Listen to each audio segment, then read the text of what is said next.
स्वागत है आपका फाइनल ट्रेड में। नमस्कार, मैं हूं दीपांशु भंडारी और बाजार की हालत आपको लगातार तीसरे दिन खराब होती हुई दिख रही। तो इस हफ्ते हर ट्रेडिंग सेशन में हमने देखा है कि बाजार की पिटाई हुई है। आज सुबह भी कमजोर शुरुआत हुई, उसके बाद थोड़ी रिकवरी आई, बट उस रिकवरी के बाद जमकर पिटाई आपको होती हुई दिख रही है। निफ्टी, बैंक निफ्टी दोनों अहम लेवल्स के नीचे आए हैं।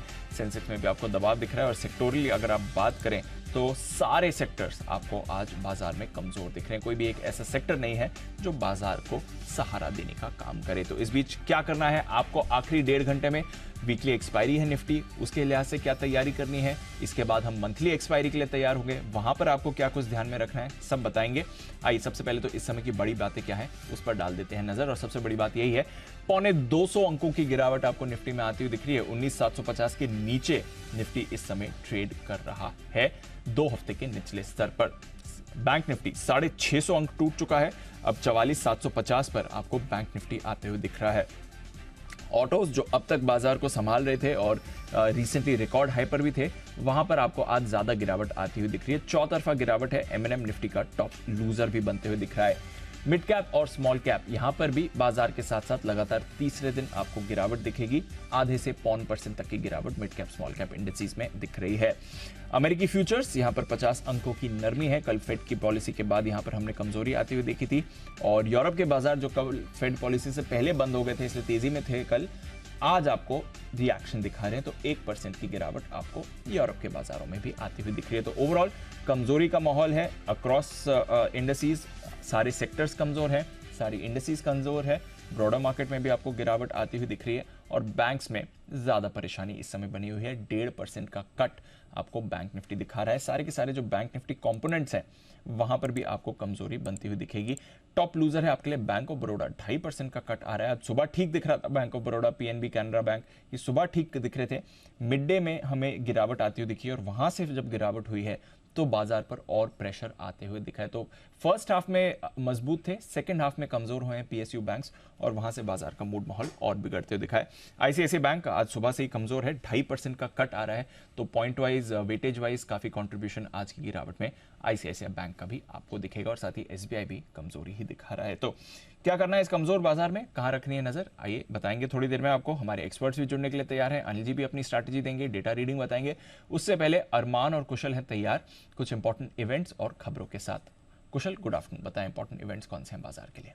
गुड आफ्टरनून दीप। इंपॉर्टेंट ट्रिगर्स में बर्जर पेंट्स फोकस में रहेगा क्योंकि आज इसमें एडजस्टमेंट्स होने वाली है इसके एफनो कॉन्ट्रैक्ट्स में, जिस तरह से बोनस इश्यू इन्होंने जारी किया था। कनाडा मामले पर शाम 4 बजे मिनिस्ट्री ऑफ एक्सटर्नल अफेयर्स की ब्रीफिंग होने वाली है। साथ ही बैंक ऑफ इंग्लैंड की आज पॉलिसी भी आती हुई दिखेगी। कल कैश में एमएमटीसी अपने नंबर्स डिक्लेयर करेगा। साथ ही ब्लू स्टार यहाँ पर बोर्ड बैठक में क्यूआईपी के इशू प्राइस पर विचार किया जाएगा। कर्नाटक बैंक फंड जुटाने पर कंपनी बोर्ड बैठक करेगी और साथ ही एसजेवीएन इसका ओएफएस खुलेगा रिटेल निवेशकों के लिए। आईपीओ के लिहाज से सामी होटल से इसकी लिस्टिंग होने वाली है। साथ ही जैगल प्रीपेड ओशन सर्विसेज इसकी भी लिस्टिंग होगी जो करीबन 13 गुना सब्सक्राइब होता हुआ दिखा था। आईपीओ के लिहाज से मनोज वैभव जेम्स ये आईपीओ खुलेगा 22 तारीख को, 26 तारीख तक खुला रहेगा। कुल मिलाकर इशू साइज 270 करोड़ रुपए का रखा गया है। सिग्नेचर ग्लोबल आईपीओ बंद हो जाएगा और साथ ही साइज सिल्क इसका भी आईपीओ 22 तारीख को यानी कि कल के दिन में बंद होता हुआ दिखेगा। एक्स डेट है बर्जर पेंट्स की जो बोनस शेयर इन्होंने जारी किए थे और साथ ही जीएमडीसी जो इन्होंने डिविडेंड दिया था। भारत बनाम ऑस्ट्रेलिया का पहला ओडीआई 1:30 बजे से खेला जाएगा और साथ ही बैंक ऑफ जापान की जो पॉलिसी है वो भी आपके सामने आएगी 22 तारीख को। जहां तक शनिवार 23 तारीख का सवाल है, नंबर्स के लिहाज से ईकेआई एनर्जी सर्विसेज पर नजर रखिए। साथ ही 25% आईसीआरआर ये रिलीज किया जाएगा बैंकों को आरबीआई द्वारा और साथ साथ एसजेवीएन की बोर्ड बैठक है यहाँ पर पूंजी जुटाने पर सिक्योरिटाइजेशन ऑफ एसेट्स के जरिए। और श्री रेणुका शुगर्स यहाँ पर भी नजर रखिए। यहाँ पर एक शुगर मैन्युफैक्चरिंग कंपनी को अक्वायर करने के लिए कंपनी बोर्ड मीटिंग करेगी। साथ साथ एयर इंडिया विस्तारा के जो क्रेडिटर्स हैं वो जो मर्जर प्रपोजल्स था उस पर वोटिंग करते हुए दिखेंगे और एशियन गेम्स की ओपनिंग सेरेमनी ये भी होती हुई नजर आएगी। तो ये सारे ट्रिगर्स हैं अगले 3 दिनों के लिए। ये एशियन गेम्स कब शुरू होने हैं? मंडे को? नहीं, 23 तारीख से नहीं, फ्राइडे, सैटरडे। लेकिन मैच तो चालू हो गए। कल मैंने इंडिया कोरिया का वॉलीबॉल मैच देखा। पहले कैसे हो गया कुशल? एशियन गेम्स लीग तो नहीं हो गए? कल एक्चुअली मैंने देखा, लाइव मैच देखा था, इंडिया कोरिया देखा। ट्यूसडे से शुरू हो चुकी सर एशियन गेम्स देखता हूँ। अभी आप ये बोलो कि एशियन गेम तो शुरू हो गए हैं, उनकी ओपनिंग होना बाकी है। हाँ, ओपनिंग होना बाकी है। ओके, तो चलिए, मुझे लगता है थोड़े दिनों बाद कुशल सोचेंगे मार्केट छोड़ के मैं स्पोर्ट्स जर्नलिस्ट बन जाता। हाँ, मज़ा आएगा। देखो, समझ में तो यही आ रहा है। हाँ, बड़े आसान सवाल आते हैं उसमें। ओके, अरमान जी। अरमान से चलिए, अरमान तो यही सोचता है बैठ के, बढ़िया है मेरे ट्रिगर्स का। कुशल, ऐसा नहीं करना चाहिए कि ट्रिगर्स भी ऐसे बदल बदल के रोज सबको दे। तो यही हमेशा से यही कह रहा हूँ सर। कौन नहीं मान रहा है? यही नहीं मान रहे। ये नहीं मान रहा, टीम में और भी लोग हैं, किसी और को पकड़ाओ बेटन। हाँ, कर ले। हमें भी तो मजा आया थोड़ा, हर रोज कुशल ही क्या। नहीं कुछ चुनेंगे। हाँ, बताया अरमान। सबसे पहले आईपीओ अपडेट्स, जिसमें अगर आप बात करें सिग्नेचर ग्लोबल इंडिया, जिसका डे 2 आज चल रहा है। ओवरऑल अगर आप सब्सक्रिप्शन देखेंगे 92% बढ़ चुका है, जिसमें रिटेल का हिस्सा लगभग 2 गुना के आसपास बढ़ चुका है। एनआई का हिस्सा अगर आप देखेंगे वहाँ पर भी 2 गुना के आसपास है, और क्यूआईबी का हिस्सा अगर आप देखेंगे तो लगभग 9% है। साइंस सेल्स की बात करें तो यहाँ पर भी डे 2 चल रहा है। ओवरऑल सब्सक्रिप्शन यहाँ पर सिर्फ 13% के आसपास ही बढ़ता हुआ दिखा है। रिटेल का हिस्सा 21% और एनआई का हिस्सा अगर आप देखेंगे तो लगभग 12% ही बढ़ा है। इक्विटा स्मॉल फाइनेंस बैंक, यहाँ पर एचडीएफसी एएमसी को आरबीआई से मंजूरी मिलती हुई दिखी है। बैंक में लगभग 9.5% तक हिस्सेदारी खरीद की मंजूरी मिलती हुई दिखी है। सिमिलरली फेडरल बैंक में भी यहाँ पर एचडीएफसी एएमसी को आरबीआई से मंजूरी मिलती हुई दिखी है। 9.5% तक हिस्सेदारी बढ़ाने खरीद के लिए जो है मंजूरी मिलती हुई दिखी है। टीसीएस कंपनी को किंगफिशर पीएलसी से यहाँ पर ऑर्डर मिलता हुआ दिखा है। लॉयड्स मेटल, यहाँ पर इन्होंने डीआरआई मैन्युफैक्चरिंग यूनिट की जो है वो शुरुआत की है। लगभग 70,000 टीपीए क्षमता के साथ जो है यूनिट की शुरुआत होती हुई दिखी है। अंत में कई सारी ब्लॉक डील्स है, जिसमें ईएमआई लगभग 4.8% इक्विटी का सौदा होता हुआ दिखा है। 1.9 करोड़ के आसपास शेयर के कई सौदे होते हुए दिखे हैं। जियो फाइनेंशियल यहाँ पे 16 लाख, एसजेवीएन लगभग 1.5 करोड़ के आसपास के शेयर के सौदे होते हुए दिखे हैं, और एचडीएफसी बैंक जहाँ पे 27 लाख शेयरों के कई सौदे होते हुए दिखे। ओके, ये है आपके लिए सारी की सारी खबरें भी इस समय। बट अनिल जी, एक बाजार पर आपका मूड माहौल चेक करना है। 2 चीजें, एक तो लार्ज कैप्स में इन्होंने मतलब होता है ना, रिले रेस चल रही है। कल एचडीएफसी और आरआईएल थे, आज आईसीआईसीआई बैंक, एसबीआई और आपके लिए टीसीएस निकल कर आ रहे हैं। ये क्या चल रहा है कि कुछ बड़े लार्ज कैप्स रोज आपको वीकनेस दिखा रहे हैं? दूसरा, जो सेकंड हाफ में पीएसयू बैंक्स में स्पेशली गिरावट है। फर्स्ट हाफ में एक्टिव थे, सारे गेन्स के साथ थे, PNB, bank of Baroda, SBI, Canara bank. Second half में ये जो गिरावट आई है, इससे क्या समझना है कि एकमात्र जो होल्ड आउट कर रहे थे वो भी अब गिरे? बहुत बड़ा सवाल है, और उसके आपके सवाल के 2 पार्ट है, जवाब भी 2 पार्ट में दूंगा। पहली चीज़ तो लार्ज कैप्स की गिरावट का आपने कहा, और एक्चुअली लार्ज कैप्स की अंडर परफॉर्मेंस पिछले 3-4 महीनों में जो हुई उसका कारण भी यही है, और वही आपको इस वक्त दिख भी रहा है। एक ही रीज़न है, एफआईएस का बहुत मूड है नहीं खरीदारी करने का लार्ज कैप में। दूसरा, जो लोकल फंड्स में पैसा आ रहा है वो आ रहा है मिड कैप और स्मॉल कैप में। अगर आपका स्पेसिफिकली पैसा वहाँ आ रहा है तो आप लार्ज कैप में लगाएंगे नहीं, करेक्ट। और यही वजह कि लार्ज कैप में जब सप्लाई आ रही है तो लार्ज कैप में एफआईएस की सप्लाई को रोकने के लिए, उसके सामने खड़े होने के लिए लोकल फंड्स के पास उतने पैसे नहीं है, करेक्ट। सो ये एक रीज़न है। दूसरा, अब क्या गिरता एचडीएफसी बैंक है, लेकिन जैसे एचडीएफसी बैंक गिरता है, एचडीएफसी बैंक अगर वो कहते हैं ना कि वो आपका स्टैंडर्ड वो है कि एचडीएफसी बैंक के वैल्यूएशन ये है, तो सेक्टर के दूसरे स्टॉक के क्या होने चाहिए? अगर एचडीएफसी बैंक बेंचमार्क है तो फिर आपका दूसरा कौन सा? ICICI bank. क्या आईसीआईसीआई बैंक एचडीएफसी बैंक के मुकाबले में इस वैल्यूएशन पे ट्रेड कर सकता है? और जब उस पर क्वेश्चन मार्क आता है तो फिर दूसरा दिन आईसीआईसीआई बैंक का है। इसलिए मैं कई बार कहता हूँ, लीडर नहीं चलेगा तो कहीं न कहीं नीचे वालों को दिक्कत आएगी ही, ये आती है। ये आप एकदम टिपिकल केस बैंक्स में देख रहे हैं। तो पहली चीज़ तो ये, और अगर एफआईएस को बेचना है तो बेचने के लिए जो मोस्ट लिक्विड स्टॉक हैं और जो सबसे ज़्यादा उनके पोर्टफोलियो में, वो आराम से बिक भी रहे हैं और वो आराम से बेच भी रहे हैं। चाहे फिर वो कल के और सोमवार का एचडीएफसी बैंक हो, कल का रिलायंस हो, आज का आईसीआईसीआई बैंक हो, या एमएनएम या एसबीआई हो। अब रहा सवाल, आपके सवाल का दूसरा हिस्सा कि बैंक सेकेंड हाफ में क्यों? जब आप कोई एक साइजेबल रिकवरी नहीं देखते हैं, और आपका आज का पूरा चार्ट देखिए एक बार, निफ्टी और बैंक निफ्टी, सेंसेक्स वगैरह के चार्ट दिखाइए, आपको समझ में आएगा कि किसी भी लेवल से कोई साइजेबल रिकवरी ढंग ढंग की आई नहीं। और जब नहीं आती तो आप क्या बेचना पसंद करते हैं? आप कभी भी एज ए रिटेल या अगर एज ए एफएनओ ट्रेडर आपकी कोई भी पोजीशन है तो हमेशा से पहली पोजीशन आप वो बेचने की कोशिश करते हैं जो प्रॉफिट में है। लॉस वाली पोजीशन आप बाद में बेचना चाहते हैं। एसबीआई प्रॉफिट में 600 के ऊपर, तो शायद सबको लगता है कि पहले मैं एसबीआई भेज दूँ। महिंद्रा एंड महिंद्रा आपका शायद प्रॉफिट में ऑटो पिछले कुछ दिनों में भागा है, हीरो मोटो। तो बेसिकली जहाँ प्रॉफिट है वहाँ आप पहले निकलने की कोशिश करते हैं, और ये एग्जैक्टली ट्रेड इस वक्त होता दिख रहा है। आज सुबह से हमारा अंदाजा था कि आज वीकली एक्सपायरी, इसलिए निफ्टी पर आप बहुत फोकस करिए मत कि आएगा। बैंक निफ्टी ने सुबह ताकत दिखाने की कोशिश की हल्के बाजार में, लेकिन एक चीज़ क्लियर है कि बैंक निफ्टी में क्लियर कट बैंक निफ्टी के शेयरों में डिलीवरी बेस्ड सेलिंग होती दिख रही है। वो आपके सामने साफ नजर आ रहा है जो आपके इस वक्त स्क्रीन पे है, और यही वजह कि एचडीएफसी बैंक ने बचा। एचडीएफसी बैंक तो एक बार हरे निशान में भी आया था, आई डोंट नो अभी है कि नहीं है मुझे नहीं पता, बट एक बार ग्रीन में भी आया एचडीएफसी बैंक। ऐसा नहीं कि एचडीएफसी बैंक बहुत खराब रहा, उतना खराब रहे, लेकिन क्या करें, अब एचडीएफसी बैंक नहीं घट रहा तो कुछ और घट रहा है। सो आई थिंक अक्रॉस बोर्ड आप दोष तो एचडीएफसी बैंक को ही दीजिए, इनकी वजह से ही बैंकिंग सेक्टर का मूड ज़्यादा खराब हुआ है। अगर आईसीआईसीआई बैंक में आज बिकवाली है तो और कोई वजह आप ढूंढने जाएंगे तो नहीं मिलेगी कि आईसीआईसीआई बैंक क्यों कमजोर है 2%।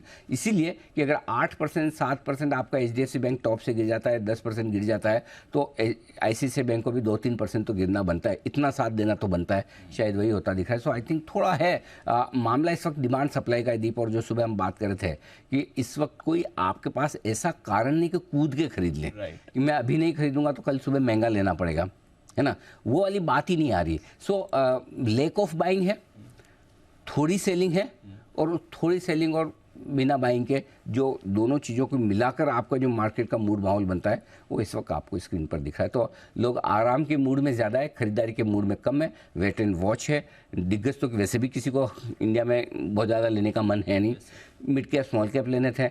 अगर दिग्गजों की इस तरह से एक एक की नंबर से पिटाई होती है, पहले एक नंबर की पिटाई होगी, फिर दूसरे की होगी, फिर तीसरे की होगी, वो ऐसा रोल नंबर से चलता है ना क्लास में, है ना, वो वैसा वाला पिटाई हो रही है। चलो हो गया एचडीएफसी बैंक, चलो रिलायंस हो गया, चलो टीसीएस आ जाओ तुम, अच्छा आईसीआईसीआई बैंक आ जाओ, एसबीआई आ जाओ। सो वो पूरी क्लास में मतलब 50 वाले को भी पता है यूपीएल को मेरा भी नंबर लगेगा थोड़ा बाद में बट लगेगा, हाँ लगेगा। सो वही हाल हो रहा है, इसलिए किसी को खरीदने की जल्दबाजी नहीं है, और जब नहीं है तो आराम से शांति से वेट एंड वॉच वाली सिचुएशन में रखिए। मैं आज सुबह भी आपको कह रहा था, मार्केट को प्रेडिक्ट करने के बजाय कोशिश ये करिए कि मेरी पोजीशन क्या है और मुझे मेरी पोजीशन को रिस्क मैनेजमेंट में कैसे लाना है। जितने हल्के रहेंगे उतने बढ़िया है। हो सकता है आपका प्रॉफिट कम हो जाए या आप जल्दी बेच देर वापस मार्केट बढ़ जाए, लेकिन आपको डिसाइड ये करना है कि मुझे प्रॉफिट प्रोटेक्ट करना है, लॉस प्रोटेक्ट करना है या रिस्क लेनी है। बस इस सवाल का जवाब ढूंढिए, अगले 1.5 घंटे के लिए भी वही सबसे ज़्यादा इंपॉर्टेंट है। आइए तब तक हमारे एक्सपर्ट से करते हैं मुलाकात। जुड़ चुके हैं कार्यक्रम में कुणाल जी, राकेश जी, सुमित जी, हिमांशु जी, कोठारी साहब, जैन साहब और सर्वश्री वागले साहब। आइए बिगुल के साथ किया जाए स्वागत वागले का वंडर।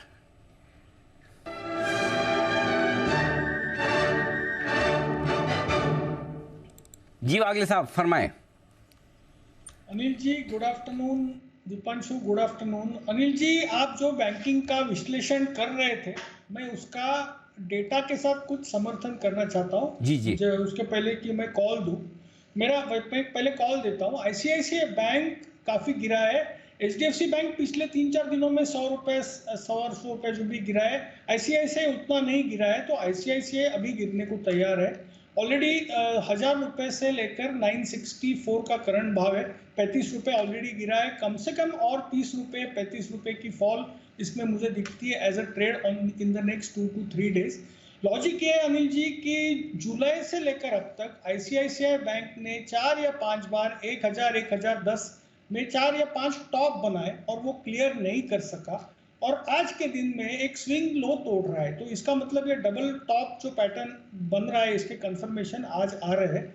तो इसका मतलब ये कम से कम 930 935 तक अगले 2 से 3 दिनों में जाना चाहिए। आप यहाँ पे बेचिए, 10 रुपये का स्टॉप लॉस लीजिए, 2 से 3 दिनों में 30 रुपये का टारगेट 1:3 ट्रेड सेटअप बैठता है। और ये मानने की गलती ना करें कि इतना गिरा है तो अभी और कितना गिरेगा तो अभी जल्दी में ले ले। आपने बिल्कुल सही कहा, आपको लेना भी है लॉन्ग टर्म के लिए तो थोड़ा नीचे लेवल्स मिलेंगे, और I think ICICI bank will now lead the pack on the down side.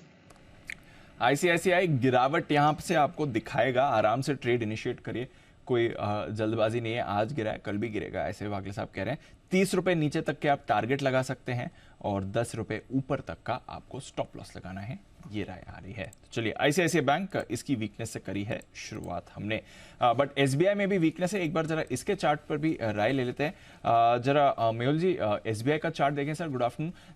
इसमें भी आज वीकनेस आई है, सेकंड हाफ में स्पेशली सारे पीएसयू बैंक्स गिरे हैं, तो एसबीआई में क्या करना है सर? गुड आफ्टरनून दीपांशु जी, गुड आफ्टरनून अनिल जी। एसबीआई की बात करें तो देखिए सारे पीएसयू स्टॉक्स में आज प्रॉफिट बुकिंग आई है।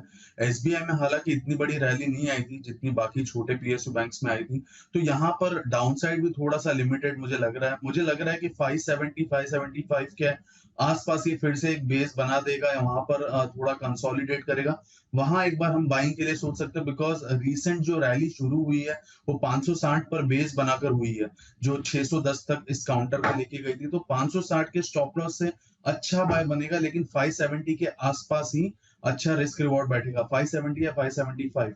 तो उसका राह देखना चाहिए, 10 एक पॉइंट का और डाउनसाइड हो सकता है, but that can be buying opportunity 560 के स्टॉप लॉस से। तो यहाँ पर फिलहाल वेट एंड वॉच है, बट थोड़ा और डाउनसाइड आएगा तो अच्छा बाइंग मिल सकता है एसबीआई में। ओके, तो ये है आपके लिए एसबीआई, जहां पर आपको रखनी है नजर। आज पीएसयू बैंक्स में प्रेशर बना है सेकंड हाफ में। आइए, निफ्टी के निशानेबाज नितिन मुरारका है हमारे साथ तैयार।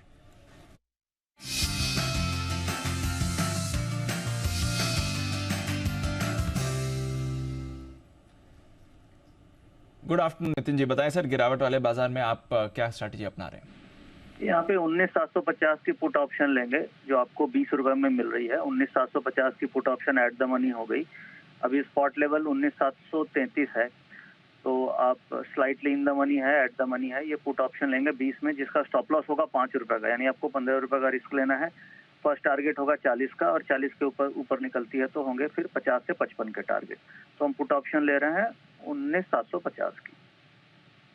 ओके, तो ये है 19,750 की पुट ऑप्शन खरीदने की राय। नितिन जी, बैंक निफ्टी में कुछ कर रहे हैं सर? नहीं, एक ही ट्रेड ले रहे हैं सर निफ्टी की। निफ्टी का 19,750 का पुट खरीद कर चलें। बहुत बहुत शुक्रिया सर हमारे साथ जुड़ने के लिए और अपनी राय देने के लिए। आप सबको याद होगा, आज सुबह जब हम अनिल जी से बात भी कर रहे थे तो उनसे हमने तो सर ने कहा था कि सिग्नेचर ग्लोबल, जिसका आईपीओ खुल चुका है ऑलरेडी, आज दूसरा दिन है, आई थिंक अब तक 90% इशू भर चुका है, उस पर अनिल जी मैनेजमेंट से बात करने के बाद राय देंगे। अनिल जी ने सुबह मैनेजमेंट से बात कर ली, स्ट्रैटेजी भी तैयार है। आइए जानते हैं आईपीओ स्कैन में क्या कहना है अनिल जी का इस आईपीओ पर।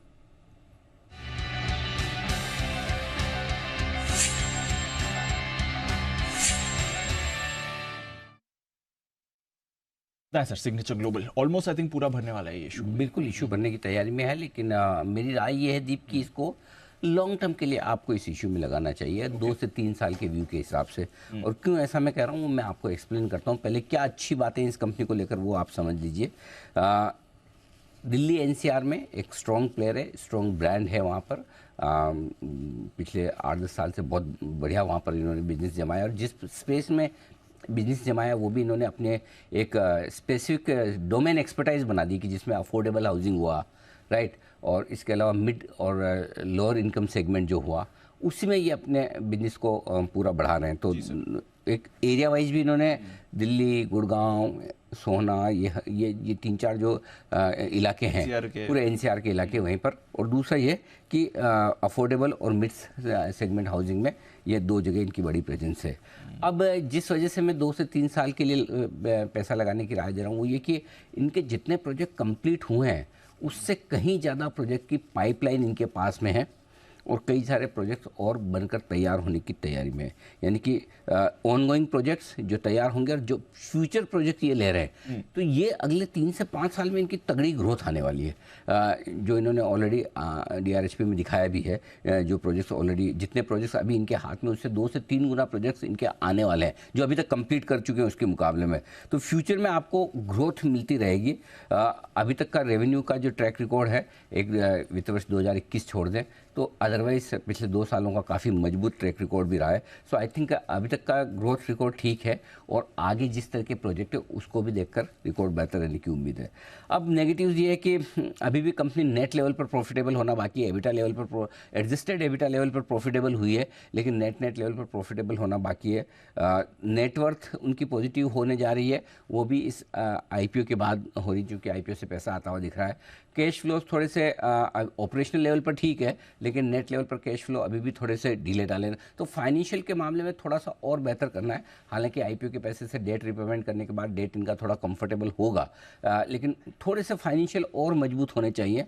और चूंकि अभी तक प्रॉफिटेबल है नहीं, इसलिए ये कंपेयर करना मुश्किल काम है कि दूसरे लिस्टेड पेयर्स के मुकाबले में क्या है। लेकिन जो ऑनगोइंग प्रोजेक्ट्स है, जो फ्यूचर प्रोजेक्ट्स हैं, उनकी वैल्यू के लिहाज से देखें तो मुझे लगता है 2 से 3 साल आगे एक्साइटिंग रह सकते हैं। ये सेक्टर हमें पसंद है, इस सेक्टर में हमें ग्रोथ दिख रही है और सबसे बड़ी बात कंपनी को क्लैरिटी कि वो लाइफ में करना क्या चाहते हैं। और आज हमने मैनेजमेंट से बात की तो मैं यही पता लगाने की कोशिश कर रहा था कि कई बार क्या होता है कि जब लिस्ट हो जाती है, कंपनी बड़े होने लगती है, पैसा आ जाता है, तो फिर वो क्या करते हैं कि फिर ये भी कर लें, वो भी कर लें, सारा कर लें। तो अपनी कोर स्ट्रेंथ के मुकाबले में दूसरी चीज़ों में एक्सपांशन करना, हाथ पैर मारने की ज़्यादा कोशिश किया।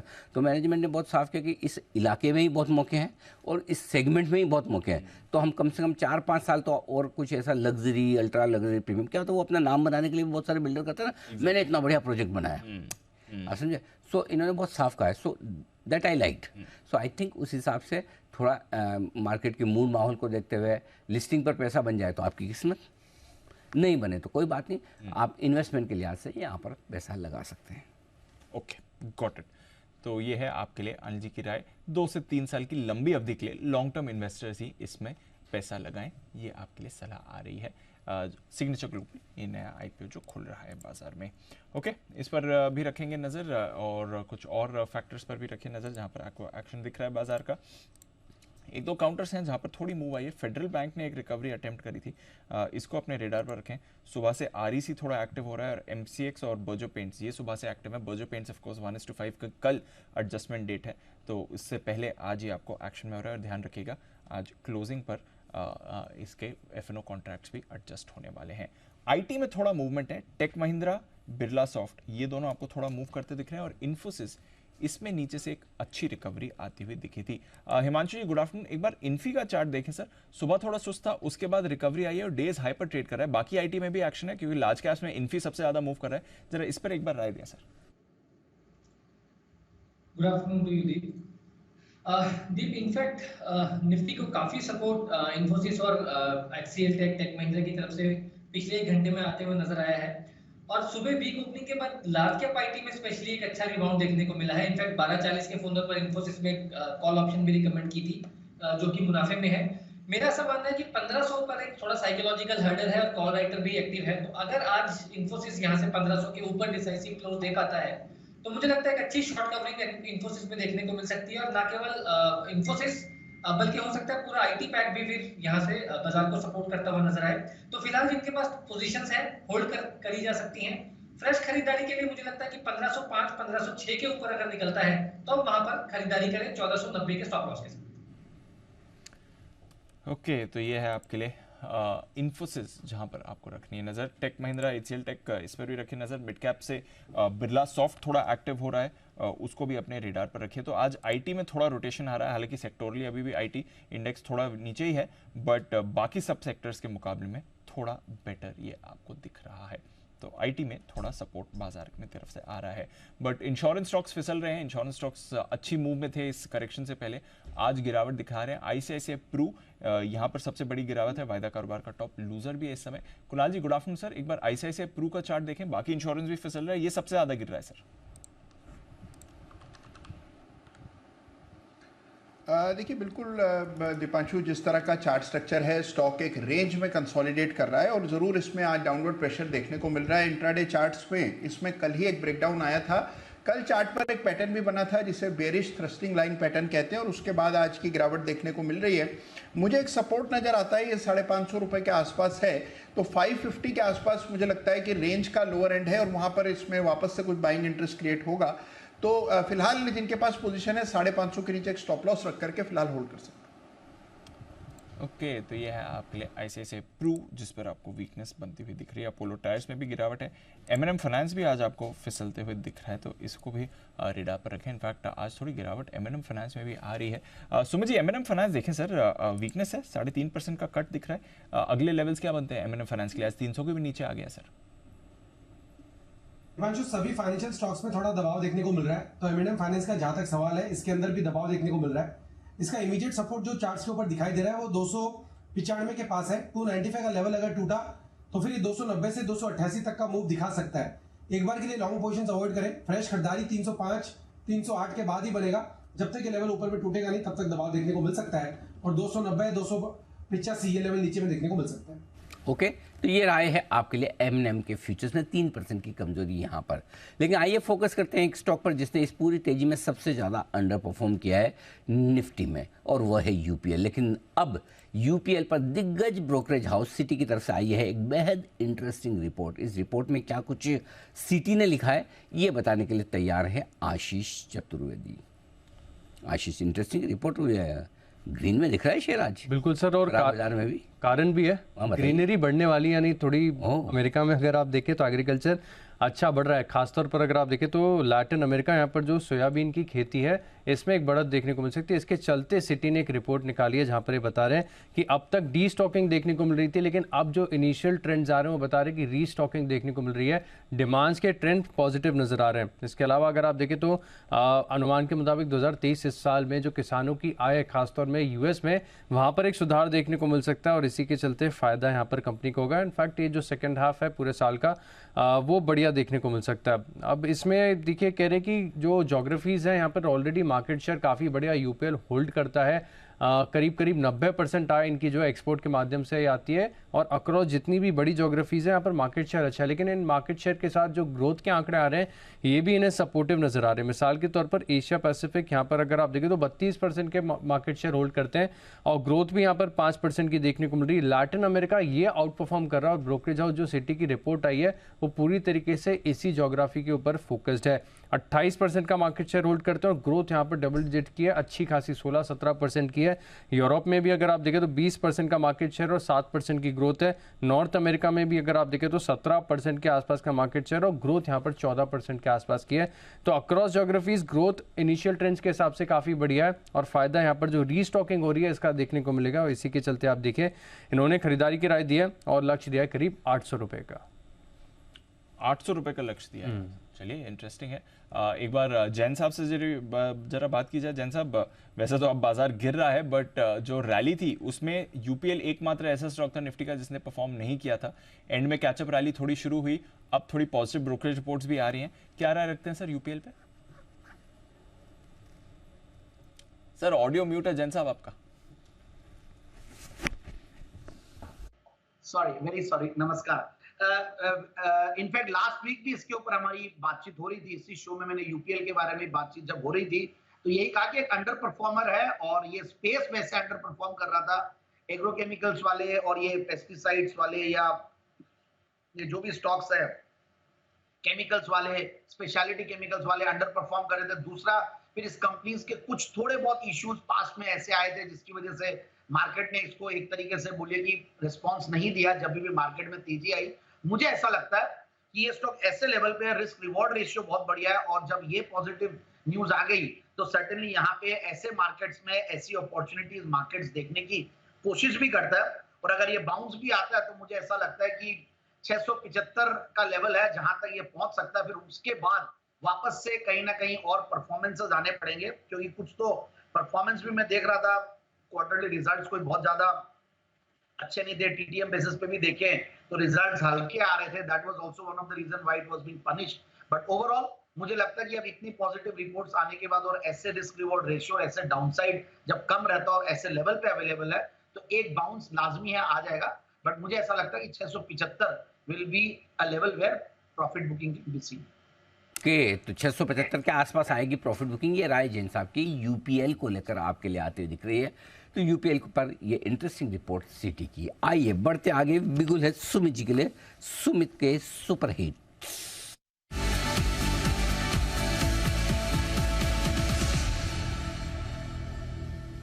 सुमित जी बताएं सर। अनिल जी, एक सेल कॉल रडार पे आया है, मेटल सेक्टर के अंदर दबाव है। जो स्टॉक मेरे रडार पे आया है उसका अभी भाव चल रहा है 144 रुपए, 144 रुपए 10 पैसे, 144.10 का अभी भाव है। स्टॉक का नाम है एनएमडीसी। एनएमडीसी के अंदर दबाव देखने को मिल रहा है। एनएमडीसी में एक अच्छी तेजी के बाद ऊपरी लेवल से सेलिंग प्रेशर आया है और आज सुबह से इसके अंदर दबाव देखने को मिल रहा है। स्टॉक के अंदर यहाँ से और प्रॉफिट बुकिंग और करेक्शन यहाँ से देखने को मिल सकता है। 2-3 दिनों के लिए यहाँ पे बिकवाली करके चलने का सलाह रहेगा। स्टॉक का जो ऊपर में रेजिस्टेंस और स्टॉप लॉस बन के आ रहा है वो 147 148 के पास का दिखाई दे रहा है चार्ट्स के ऊपर। तो 148 के स्टॉप लॉस से एनएमडीसी में यहाँ पे बिकवाली करके चलने का सलाह रहेगा। नीचे में जो इसके टारगेट देखने को मिल सकते हैं, पहला टारगेट इसका 139 का, दूसरा टारगेट इसका 136 का। 2-3 दिन का व्यू लेके बिकवाली करें 148 के स्टॉप लॉस से 139 136 के टारगेट्स के।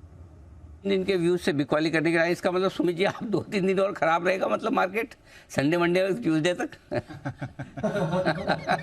ज्यादा खराब तो नहीं लग रहा, लेकिन थोड़ा सा दबाव देखने को मिल रहा है। अरे शुभ शुभ बोलो, संडे तक ही खत्म कर देगा। कल 2-3 दिन मतलब संडे तक, फ्राइडे एक दिन, सैटरडे दूसरा दिन, संडे 3 दिन, मंडे से ठीक कर देना। अनिल जी बिल्कुल कोशिश पूरी यही रहेगी, लेकिन फिलहाल थोड़ा सा दबाव है। और फिर भी आपको कभी ऐसा लगे कि नहीं नहीं ये मैं 2-3 दिन मतलब है ना मैं मंडे ट्यूसडे भी गिनूंगा उसमें, तो मुझे बता देना, मैं मंडे ट्यूसडे को छुट्टी ले लूंगा। तो मैं सोचूंगा भाई अगर सुमित जी बोल रहे खराब ही रह रहा तो आके क्या करे। जैसे वागले साहब कुछ सलाह देना चाहते हैं हम दोनों को, आपको और मुझे। जी वागले साहब। अनिल जी मेरा एक सवाल है सुमित जी के लिए। हाँ पूछो पूछो। सुमित जी, आप जब बाय कॉल देते हो तो बड़ी बड़ी कविता सुनाते हो, सेल कॉल देते हो तो कहाँ जाती है? ये सही बात है, सही जवाब। बहुत बढ़िया वागले साहब, हम कब से ये पूछना चाहते हैं लेकिन हमारी हिम्मत नहीं हो रही थी। हमने सोचा कोई सीनियर आदमी पूछे। जी सुमित जी जवाब दीजिए।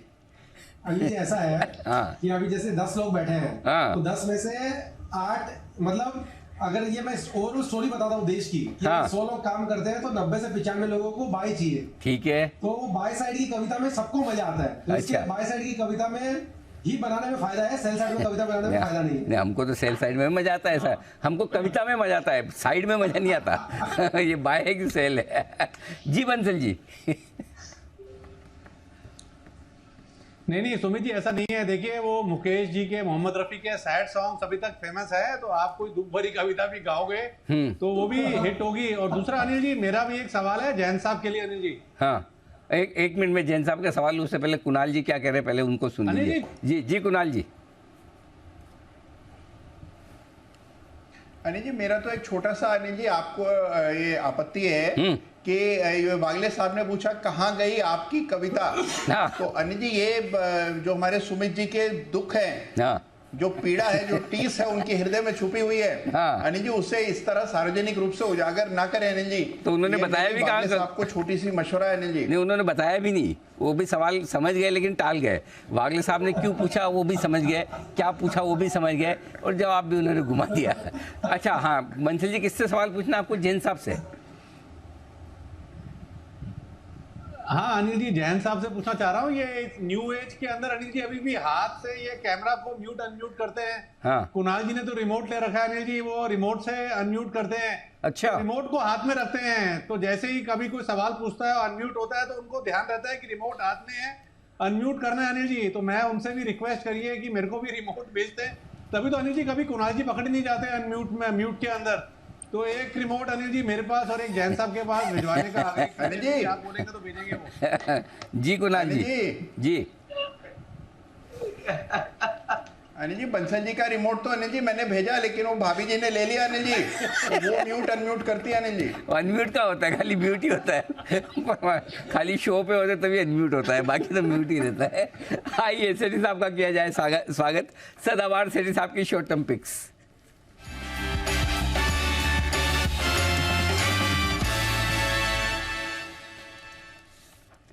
स्वागत है आपका सेठी साहब, बताएं सर क्या है इरादा? Good afternoon Anil ji, good afternoon Deepanshu. Anil ji market तो डिफिकल्ट है, आज एक ही स्टॉक दूंगा अनिल जी। एक ही देंगे? अच्छा देंगे तो बाय की, ये तो पक्का ही है। हाँ वो तो इम्प्लाइड ही है वो तो। बताएं सर बताएं। अनिल जी आज जिस स्टॉक में खरीदारी करने की सलाह है, एक मिड कैप स्पेस का स्टॉक है। स्टॉक का नाम है ई मुद्रा, जो अभी 483 के लेवल्स पे ट्रेड कर रहा है। शॉर्ट टर्म टारगेट है 510 रुपए के, स्टॉप लॉस रखना है 470 रुपए का। ये एक लाइसेंस्ड सर्टिफाइंग अथॉरिटी है जो कि डिजिटल सिग्नेचर सर्टिफिकेट्स को लाइसेंस करती है and licensed by the IT ministry, government of India. Bharat की सबसे बड़ी सर्टिफाइंग अथॉरिटी है जिसका 40% से ज्यादा का मार्केट शेयर है। और आजकल ये जो डिजिटल सिग्नेचर सर्टिफिकेट्स है ये हर एक सेगमेंट में यूज होते हैं, जैसे इनकम टैक्स की फाइलिंग है, टेंडर्स है, बैंकिंग में है, फॉरेन ट्रेड है, फिर MCA ministry of corporate affairs या आरओसी में भी लगते हैं। और ये कंपनी 20 से ज्यादा पीएसयू और प्राइवेट बैंक्स को कैटर करती है और कई सारे स्टेट गवर्नमेंट्स भी इनके क्लाइंट लिस्ट में है। और भारत की इकलौती ऐसी कंपनी है जिसको ग्लोबली ये जितने रिनाउंड ब्राउजर्स है जैसे माइक्रोसॉफ्ट है, मोजिला है, एप्पल है, एडोब है, ये सब एक्सेप्ट करते हैं, ट्रस्ट करते हैं। तो इस तरह की कंपनी है और इन्होंने हाल ही में एक अपनी सर्विसेज केन्या में भी शुरू करी है, फिर इंडोनेशिया में भी एक गवर्नमेंट ओन्ड एंटिटी को एक्वायर किया। फंडामेंटली अच्छी कंपनी है। एक जून तिमाही में भी अच्छा परफॉर्मेंस था, 16 करोड़ का पैट रिपोर्ट किया जो पिछले साल जून तिमाही में 13 करोड़ का पैट था। अच्छा पोटेंशियल है, हाईली अंडर पेनिट्रेटेड सेक्टर में ऑपरेट करती है और अच्छे ऑपरेटिंग प्रॉफिट मार्जिन है close to 30%, return on capital employed is close to 19%, एक ऑलमोस्ट नेग्लिजिबल डेट है। और FIS भी अराउंड 14-15% की हिस्सेदारी रखते हैं जिसमें हॉर्नबिल है, निपॉन है, SBI है, बेरिंग है, ये सब इसमें हिस्सेदारी रखते हैं। मुझे लगता है इस स्टॉक को इस घटे हुए बाजार में बिल्कुल खरीदारी करनी चाहिए यहाँ पे for a target of 510, stop loss of 470। आपके हिसाब से ये घटा हुआ बाजार है? हाँ अनिल जी, 20,300 से 19,700 आगे तक घटा हुआ ये लग रहा है हमें। अच्छा, तो टूटा हुआ बाजार कौन सा होता है ये बताइए हमें, हम वो भी जानना चाहते हैं। मतलब कब कितना गिर जाएगा तो आपको लगेगा ये टूटा हुआ बाजार है? नहीं, टूटा हुआ ढंग से टूटा हुआ तो अनिल जी 19,000 का निफ्टी दिखेगा तो लगेगा, बट वो मुझे लगता नहीं है कि वो आएगा। बाजार में रिकवरी राउंड द कॉर्नर लगती है। हो 19,000 पे टूटा हुआ, ओहो, चलिए बढ़िया है। तो चलिए ये घटे हुए बाजार में आपके लिए ई मुद्रा में खरीदारी करने की राय आती है। अच्छा सेठी साहब, आज बाय द वे आज आपके पसंदीदा स्टॉक बड़े तेज दौड़ लगा रहे। सुबह आप थे लेकिन बात कर रहे रह गए आपसे, आपका सिरमा SGS मेरे ख्याल से कई बार आपने 2:30 बजे वाले शो में ये पिक की है, तो आज बड़ा एक्शन होगा। जी जरा अपडेट दें। अनिल जी, एक तो थैंक यू सो मच, आज आपका पिक ऑफ द डे भी था ये स्टॉक और उस समय मैं था आपसे जुड़ा हुआ और एक्सपेक्ट कर रहा था कि आप मुझे याद करोगे। ये मैं बहुत काम में बिजी रहता हूँ ना। सॉरी, क्या बोले? अरे बहुत सारे काम में बिजी था तो रह गया एक्चुअली सर। नहीं अनिल जी, सिरमा मेरा एक पसंदीदा स्टॉक, मैंने फिर निकाला इसकी डिटेल। 21 फरवरी को मैंने इसको पहली बार रिकमेंड किया था 264 के लेवल्स पे और वहां से डबल हो गया पूरा, 520 के लेवल्स पे है। और लास्ट मैंने 11 मई को भी इसको रिकमेंड किया हुआ है 296 के लेवल्स पे। एक बहुत ही दमदार क्वालिटी की कंपनी है और आज तो अनिल जी आपकी मोहर लग गई और फिर FIS की कुछ फॉरेन ब्रोकरेजेस की अच्छी रिपोर्ट्स थी और वैसे भी इलेक्ट्रॉनिक्स मैन्युफैक्चरिंग वाला सेक्टर अच्छा लगता है। यहाँ से मैंने सिरमा है या फिर आपके साइन DLM है, केन्स है, एवलॉन है, सभी को कई बार रिकमेंड किया हुआ है। तो I am bullish on the sector और Syrma is doing well and will continue to do well. Okay, तो सिरमा इस पर रखनी है आपको नज़र। आज सुबह अनिल जी की तरफ से भी राय थी, टारगेट्स तो सुबह खैर आ ही गए थे और वैसे भी इस पर रखे नज़र, आगे भी पोटेंशियल है काउंटर में। बहुत बहुत शुक्रिया सेठी साहब जुड़ने के लिए। एक ही कॉल आ रही है सेठी साहब की तरफ से और वो है आपके लिए ई मुद्रा, इस पर रखनी है नज़र। नज़र एक बनाइए आप एविएशन काउंटर्स पर। वैसे तो खैर इंटरग्लोब और स्पाइसजेट ही हैं, बट इंटरग्लोब के लिए स्पेशली आपको खबर ये इंपॉर्टेंट है क्योंकि इंटरग्लोब से जुड़ी खबर नहीं है बट इनके जो कंपेटिटर्स हैं उससे जुड़ी खबर है।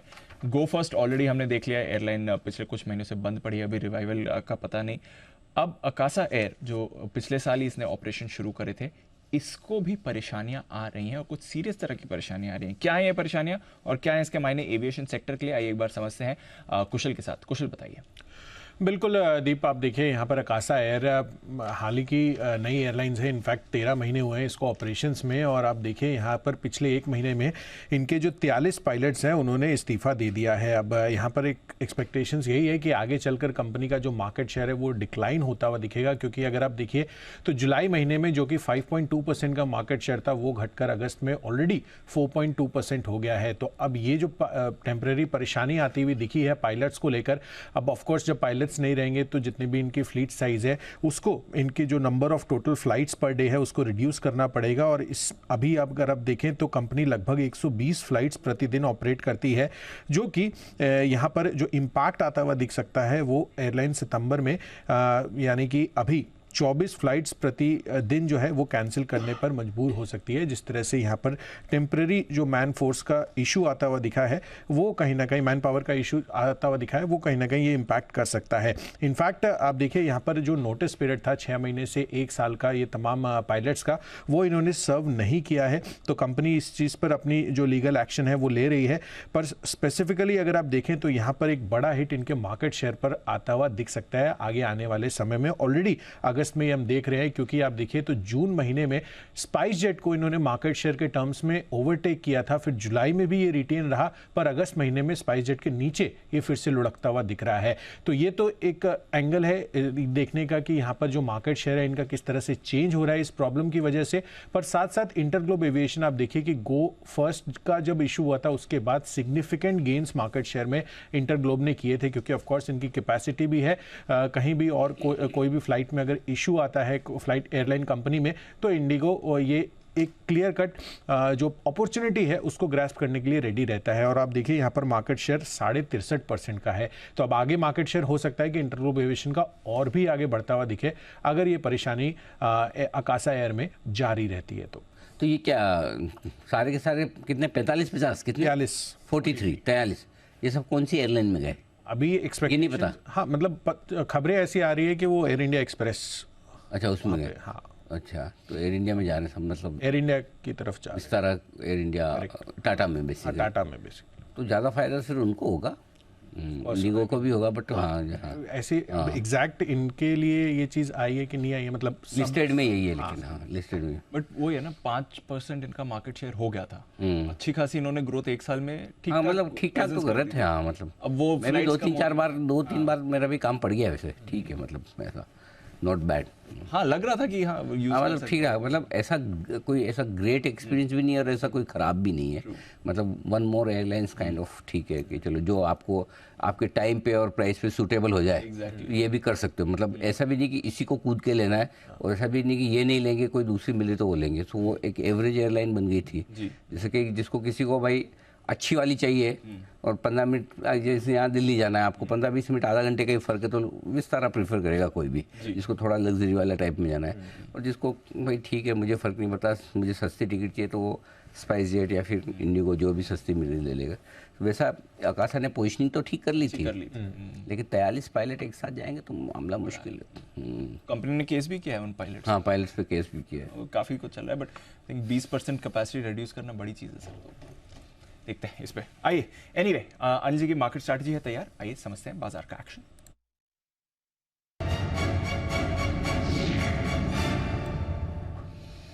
सर हाल तो खराब है, अमेरिकी फ्यूचर्स भी थोड़ा ज्यादा फिसले हैं, 90 पॉइंट नीचे डाउ फ्यूचर्स है डेज लो पर, 90 पॉइंट नीचे नैस्डैक फ्यूचर्स है डेज लो पर। पॉलिसी के एक दिन बाद बाजार आपको और कमजोर दिख रहे हैं।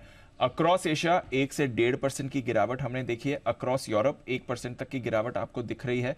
रुपया आपका 8 पैसे कमजोर है, कच्चे तेल पर प्रेशर बना हुआ है और हमारे बाजार भी डेज लो पर ट्रेड कर रहे हैं।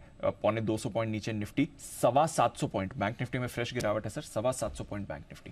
क्या करना है? इंतज़ार ही करना है और क्या दीपा। मेरे लिए थोड़ी बैंक निफ्टी की गिरावट ज़्यादा अनएक्सपेक्टेड है, क्योंकि हमारी सोच और गिरावट का दायरा कल की वीकली एक्सपायरी के बाद HDFC लिमिटेड के आसपास सीमित रह गया था।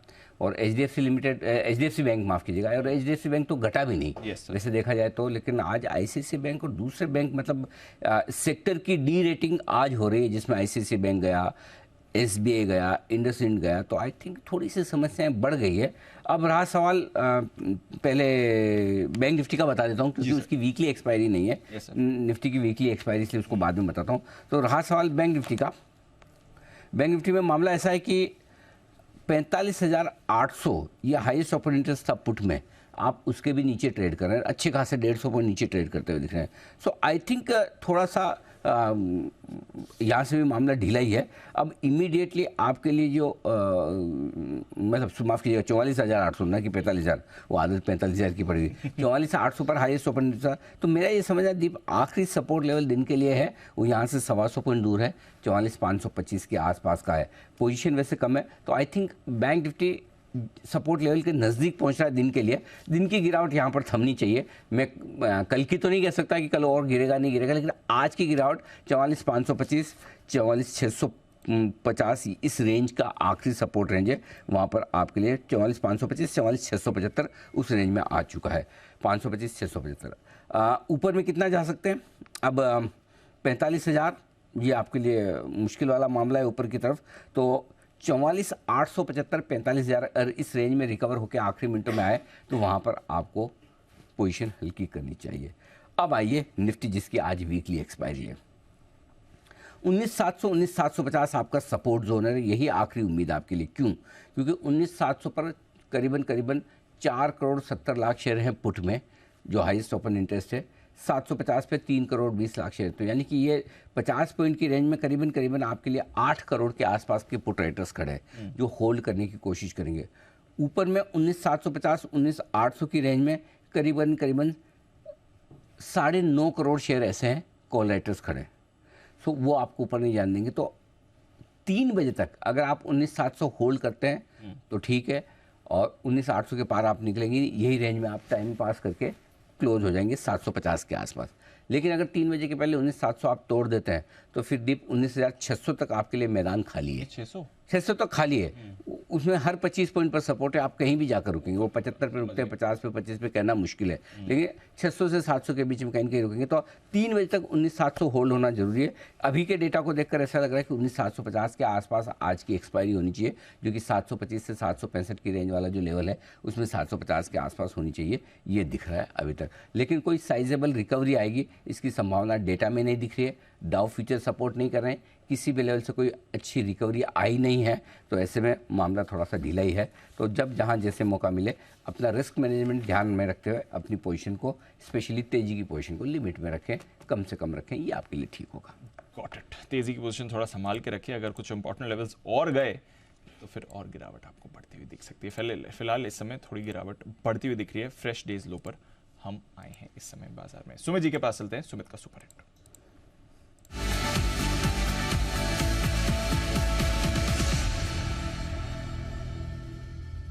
बताएं सुमित जी। दीपांशु, एक सेल कॉल रडार पे आया है। ऑटो सेक्टर में अभी थोड़ा दबाव देखने को मिल रहा है, तो जो स्टॉक अभी मेरे रडार पे आया है उसका अभी फ्यूचर्स में भाव चल रहा है 179.50 180 180 का अभी भाव है। स्टॉक का नाम है अशोक लीलैंड। अशोक लीलैंड के अंदर दबाव देखने को मिल रहा है। पिछले 15 से 20 दिनों में अशोक लीलैंड में ऑलमोस्ट हर रोज एवरीडे दबाव देखने को मिला है। बीच में कोई एक आधा दिन भूल से ऊपर आया और ओवरऑल इसके अंदर सेलिंग प्रेशर देखने को मिल रहा है। आज भी स्टॉक के अंदर दबाव है, लग रहा है यहां से और दबाव देखने को मिलेगा। यहाँ पे बिकवाली करके चलने का सलाह रहेगा। जिन्होंने सेल किया वो लोग अभी होल्ड करें। स्टॉक का जो ऊपर में रेजिस्टेंस आ रहा है 182 183 के पास है, तो 183 का इसके अंदर ऊपर में स्टॉप लॉस लगाना है और यहाँ पे बिकवाली करना है। जिन्होंने सेल किया वो लोग अभी होल्ड कर सकते हैं। इसका जो इमीडिएट टारगेट नीचे में निकल के आ रहा है वो 175 रुपए का है। 175 रुपए का लेवल टूटा तो 172 रुपए तक का लेवल देखने को मिल सकता है। तो 183 के स्टॉप लॉस से बिकवाली करें अशोक लीलैंड 175 172 के टारगेट से। ओके, अशोक लीलैंड इसमें करनी है आपको सेल, ये आ रही है सुमित जी की राय। हिमांशु जी के लिए भी एक बिल्कुल हिटमैन हिमांशु।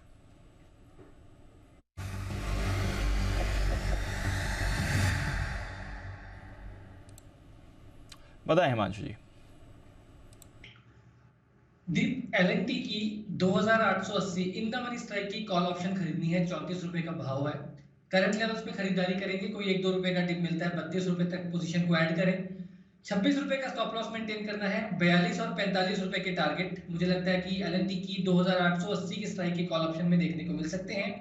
इंफोसिस और एलएनटी में एक रिकवरी ऑलरेडी अंडरवे है। दोपहर के बाद से दोनों ही स्टॉक स्ट्रेंथ दिखा रहे हैं और निफ्टी बैंक निफ्टी के जो बड़े चार्ट्स पर लेवल्स हैं, मुझे लगता है कि इंपॉर्टेंट सपोर्ट्स पास हैं। हो सकता है आज रिकवरी अटेम्प्ट ना हो, लेकिन रिस्क रिवॉर्ड यहाँ पर फ्रेश शॉर्ट्स के लिए नहीं है, तो मुझे लगता है कि एलएनटी में यहाँ पर तेजी का ट्रेड लिया जा सकता है।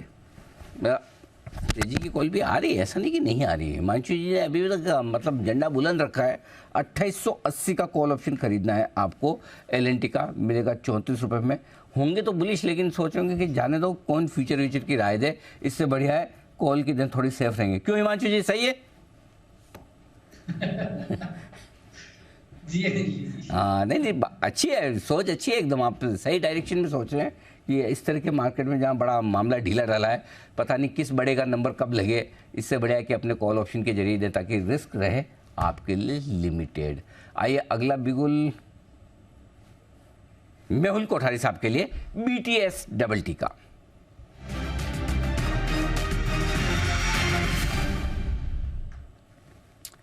मेहुल जी बताएं सर। अनिल जी, एक काउंटर है, कॉन्ट्राबैट है, बहुत ही शार्प फॉल आ रहा है उस काउंटर में, लेकिन बाइंग की सलाह है उस काउंटर में। वो है वीईडीएल, वेदांता लिमिटेड। ये इसलिए बिकॉज अभी फिलहाल 225 अनिल जी चल रहा है, यहाँ पर स्ट्रॉन्ग बेस है उसका 220 के आसपास। मैं समझता हूँ कि यहाँ पर बैड ट्रैप हो सकता है। आज एक ब्रेकडाउन है जिसको हम कहते हैं फ्लैग ब्रेकडाउन, तो यहाँ पर वो ट्रैप्स हो सकते हैं। तो एक चांस बाई मैं समझता हूँ यहाँ पर लेना चाहिए। रिस्क रिवॉर्ड बहुत ही अच्छा है। कैश में बाइंग करना है। 215 रुपए के स्टॉप लॉस है, फिलहाल 225 का भाव है। यहाँ पर बाउंस अगर आता है तो 245 तक के लेवल्स आने वाले 1-2 हफ्ते में देखने को मिल सकते हैं। सो एक अच्छे लेवल पर है। यहाँ पर काफी समय से बार बार यहाँ से बाउंस आता है, तो मुझे लगता है रिस्क रिवॉर्ड बहुत फेवरेबल है। 215 के स्टॉप लॉस से वीडीएल पर बाइंग की सलाह, 245 का टारगेट। थोड़ा सा हाई रिस्क ट्रेड है, कॉन्ट्राबैट है, बट यहाँ पर रिस्क रिवॉर्ड बहुत ही अच्छा है। बहुत ही बढ़िया। यहाँ पर खरीदारी करने की राय वेदांता में आपके लिए आती हुई दिख रही है। इंटरेस्टिंग कॉन्ट्रा कॉल, 215 का स्टॉप लॉस, 245 के टारगेट के लिए करनी है आपको खरीदारी। Wonderful, very nice. ये है आपके लिए राय इस वक्त मेहुल जी की तरफ से वेदांता खरीदने की। आइए कुछ और स्टॉक्स है जहाँ पर एक्शन भरपूर बनता हुआ दिख रहा है और वहीं पर राय ली जाए। श्रीकांत जी, REC चार्ट देखिए 260 रुपए के आसपास अब भी बेहद मजबूती के साथ। इनफैक्ट सारे पावर स्टॉक्स कहीं कोई ठंडा होने का, गिरने का नाम नहीं ले रहे हैं। क्या बढ़िया एंट्री लेवल हो सकता है इस करेक्शन में जहां आप खरीदना पसंद करेंगे? अनिल जी, दीप, आप दोनों को गुड आफ्टरनून, सभी को गुड आफ्टरनून। और जैसे मार्केट का ट्रेंड आज बना हुआ है, अनएक्सपेक्टेड था कि मार्केट इतने लेवल्स तक इतने शॉर्ट टाइम में गिर सकता है, लेकिन मुझे लगता है कि एक अच्छा रिट्रेसमेंट मार्केट के लिए हो चुका है। बिकॉज आज एक्सपायरी का प्रेशर है, तो मुझे लगता है ये थोड़ा और प्रेशर शायद बना रहेगा, बट इवेंचुअली लगता है यहाँ से एक रिकवरी डेफिनेटली बन सकती है। REC की अगर बात करें स्पेसिफिकली, तो यहाँ पे मुझे लग रहा है कि एक रिवर्सल पैटर्न ऑलरेडी आ चुका है। 240 के बाद 257, 258 के लेवल्स आए हैं। ओवरऑल इस सेक्टर में तेजी है, करेक्शन के बाद का रिवर्सल है। तो करंट लेवल से भी मुझे लगता है कि REC में लॉन्ग की पोजीशंस बनाई जा सकती है। 257, 258 के करीब इसमें लॉन्ग की पोजीशंस बनाए। स्टॉप लॉस जो अभी के लोवेस्ट लेवल्स बने थे 250 के, वो रखे, और टारगेट्स नजर आते हैं वापस से एक बार 280 के। तो जब तक अभी ये 280 के जो उसके ऑल टाइम हाइज है, जब तक इसे क्रॉस नहीं करता, तब तक अनिल जी ये स्टॉक एक ट्रायंगल में कंसोलिडेट हो सकता है। लेकिन करंट लेवल से ये वापस एक बार 280 के काफी क्लोज बाय जा सकता है। तो करंट लेवल से REC बिल्कुल लॉन्ग करके चल सकते हैं। लॉन्ग करें, अभी भी यहाँ पर कहीं कोई चिंता की बात है नहीं। मजबूती के साथ ये स्टॉक आगे बढ़ने को है तैयार। तेल कंपनियों पर भी एक राय जरा मैं जैन साहब से लेना चाहता हूँ। जैन साहब, HPCL 0.25% मजबूत है। और जैन साहब ने, माफ़ कीजिएगा, मैं ये राय लेना चाहता हूँ कुणाल जी से। कुणाल जी, HPCL के चार्ट देखिए, 1.5-2% मजबूत है। BPCL भी हरे निशान में, IOC हरे निशान में। कच्चा तेल $3-4 ऊपर से जो नीचे आया है, उसका असर लगता है कि थोड़ा बहुत पड़ता हुआ दिखा है। आज हरे निशान में दिख रहे हैं। क्या पसंद है आपको? अगर कुछ खरीदना है तो, नहीं मन है आपका तो मना कर देना।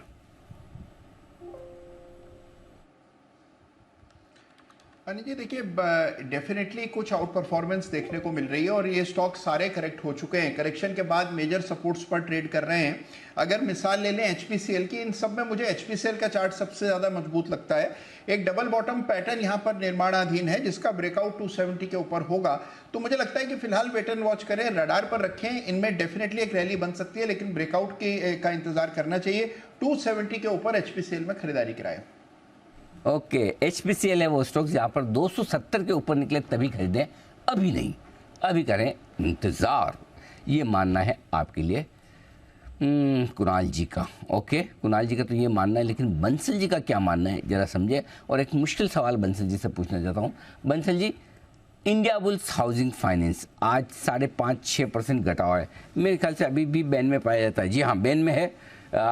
जिन लोगों के पास तेजी की पोजीशन है, तेजी की पोजीशन की वजह से ही बैन में गया, उनको स्टॉप लॉस बताओ। और अगर ट्रिगर हो गया तो बोल दो ट्रिगर हो गया है। नहीं अनिल जी, पहले तो ये ट्रिगर नहीं हुआ है। यहाँ पर एक वाजिब स्टॉप लॉस 183 का बैठता है। 183 का ऑन क्लोजिंग बेसिस इसके ये लेवल्स टूटे, इसके नीचे सस्टेन करे तो तेजी का स्टॉप लॉस ट्रिगर होगा और तब लॉन्ग की अनवाइंडिंग करनी पड़ेगी। अनिल जी, ये सवाल तो आसान था। इनफैक्ट जब आपने शो की शुरुआत करी थी और कुशल से बातचीत कर रहे थे, तब मैं यही सोच रहा था कि अगर आप कभी KBC की हॉट सीट पे बैठ गए बिग बी की जगह और सामने वाले जैसे कुशल हो या कुणाल जी जैसे लोग अगर आ गए तो अनिल जी आप तो पिटारे में से ऐसे ऐसे क्वेश्चन निकालेंगे कि लोग मतलब कि उस सीट पे आना छोड़ देंगे अनिल जी। ना ये तो इजी वाले में धराशायी हो जाएंगे। ये क्या है, देखो जब मैं बैठूंगा तो ये तैयारी करके आएंगे दोनों, कुणाल जी और कुशी जी, के वाले दोनों, और ये आएंगे मुश्किल सवाल की तैयारी करके, ठीक है। और मैं पूछूंगा वो एकदम 5वीं क्लास वाले, इजी वाले। एक्चुअली आदमी उसमें फंस जाता है। मैं आपको गारंटी से बोल सकता हूँ, आपने पैनल पे 6-7 लोग बैठे हैं, 7 में से शायद ही 1-2, शायद ही वो भी पूरी वो अपनी AI से लेके गे तक सुना दे। 12 खड़ी वो पूरी आप नहीं सुना, नहीं आती, मैं गारंटी से बोल सकता हूँ। किस को आती है वो बुलवा भी सकता हूँ। आप ABCD से Z तक बोल देंगे लेकिन AI नहीं बोल पाएंगे। हाँ जी कुणाल जी। अनिल जी देखिए, शो का नाम बदलकर अनिल जी कौन बनेगा करोड़पति से कोई भी नहीं बनेगा करोड़पति। अनिल जी ये रख दीजिए नाम अनिल जी। कौन रहेगा करोड़पति, शो का नाम ये रहेगा। तो अनिल जी कौन बचेगा करोड़पति, कौन रहेगा करोड़पति। जी मेहुल जी। अनिल जी अ आ ई तक आता है वो सारा वंडरफुल, कमाल है मेहुल जी, गजब। मतलब हम तो 3 तक ही सोचे थे, आपने 4 तक बोला। क्या मुझे ये नहीं पता था कि इसको 12 खड़ी कहते हैं, वो मैं भूल गया था। आप कुछ भी बोलो, ऐसे गे तक बोल दो बस, गे से ज्ञानी वाला लास्ट वाला है ना। बंसल जी बताओ, आप पूछो कि आसान सवाल पूछे जाए या मुश्किल वाले। नहीं अनिल जी आसानी पूछनी चाहिए अनिल जी, आसानी पूछनी चाहिए। देखिए मैं तो अनिल जी रेस में हूँ नहीं, चाहे आसान हो चाहे मुश्किल हो, बट मजा पूरा आएगा अनिल जी आपके आसान सवालों पर। इस वाले सवाल में तो दोनों निपट जाएंगे, मैं बोल रहा हूँ, कुणाल जी भी और कुशल जी भी। इस तरह के सवाल। चलिए आइए, हिमांशु जी है तैयार, बिगुल है तैयार, हिटमैन हिमांशु।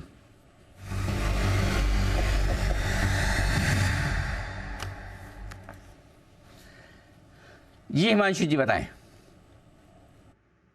अनिल जी एक और स्ट्रॉन्ग स्टॉक है जिसमें एक ब्रेकडाउन आता हुआ नजर आ रहा है। स्टॉक है आदित्य बिरला कैपिटल, जिसके फ्यूचर्स में बिकवाली करनी है।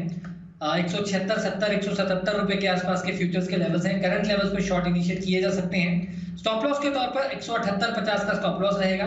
डाउन साइड में 170, 168 तक के टारगेट्स मुझे लगता है कि यहाँ पर आज कल तक देखने को मिल सकते हैं। काफी लंबे समय की कंसोलिडेशन के बाद इवेंचुअली एक ब्रेकडाउन देखने को मिल रहा है, मल्टीपल सपोर्ट टूट रही है। लग रहा है स्टॉक 200 दिन का मूविंग एवरेज टेस्ट कर सकता है, जो कि लगभग 168 रुपए के आसपास है। तो यहाँ पर बिकवाली करके चलने की सलाह है। कैपिटल, इस पर आपके लिए सेल कॉल आ रही है हिमांशु जी की तरफ से। कुछ फ्रेश ब्रेकडाउन्स इस समय बाजार में आते हुए आपको दिख रहे हैं, और उसमें से AB कैपिटल है जहां पर आप सेल की कॉल आते हुए देख रहे हैं। कुछ और काउंटर्स भी हैं जहां पर एक बार रखनी है नजर, इस समय मूव आती हुई दिख रही है।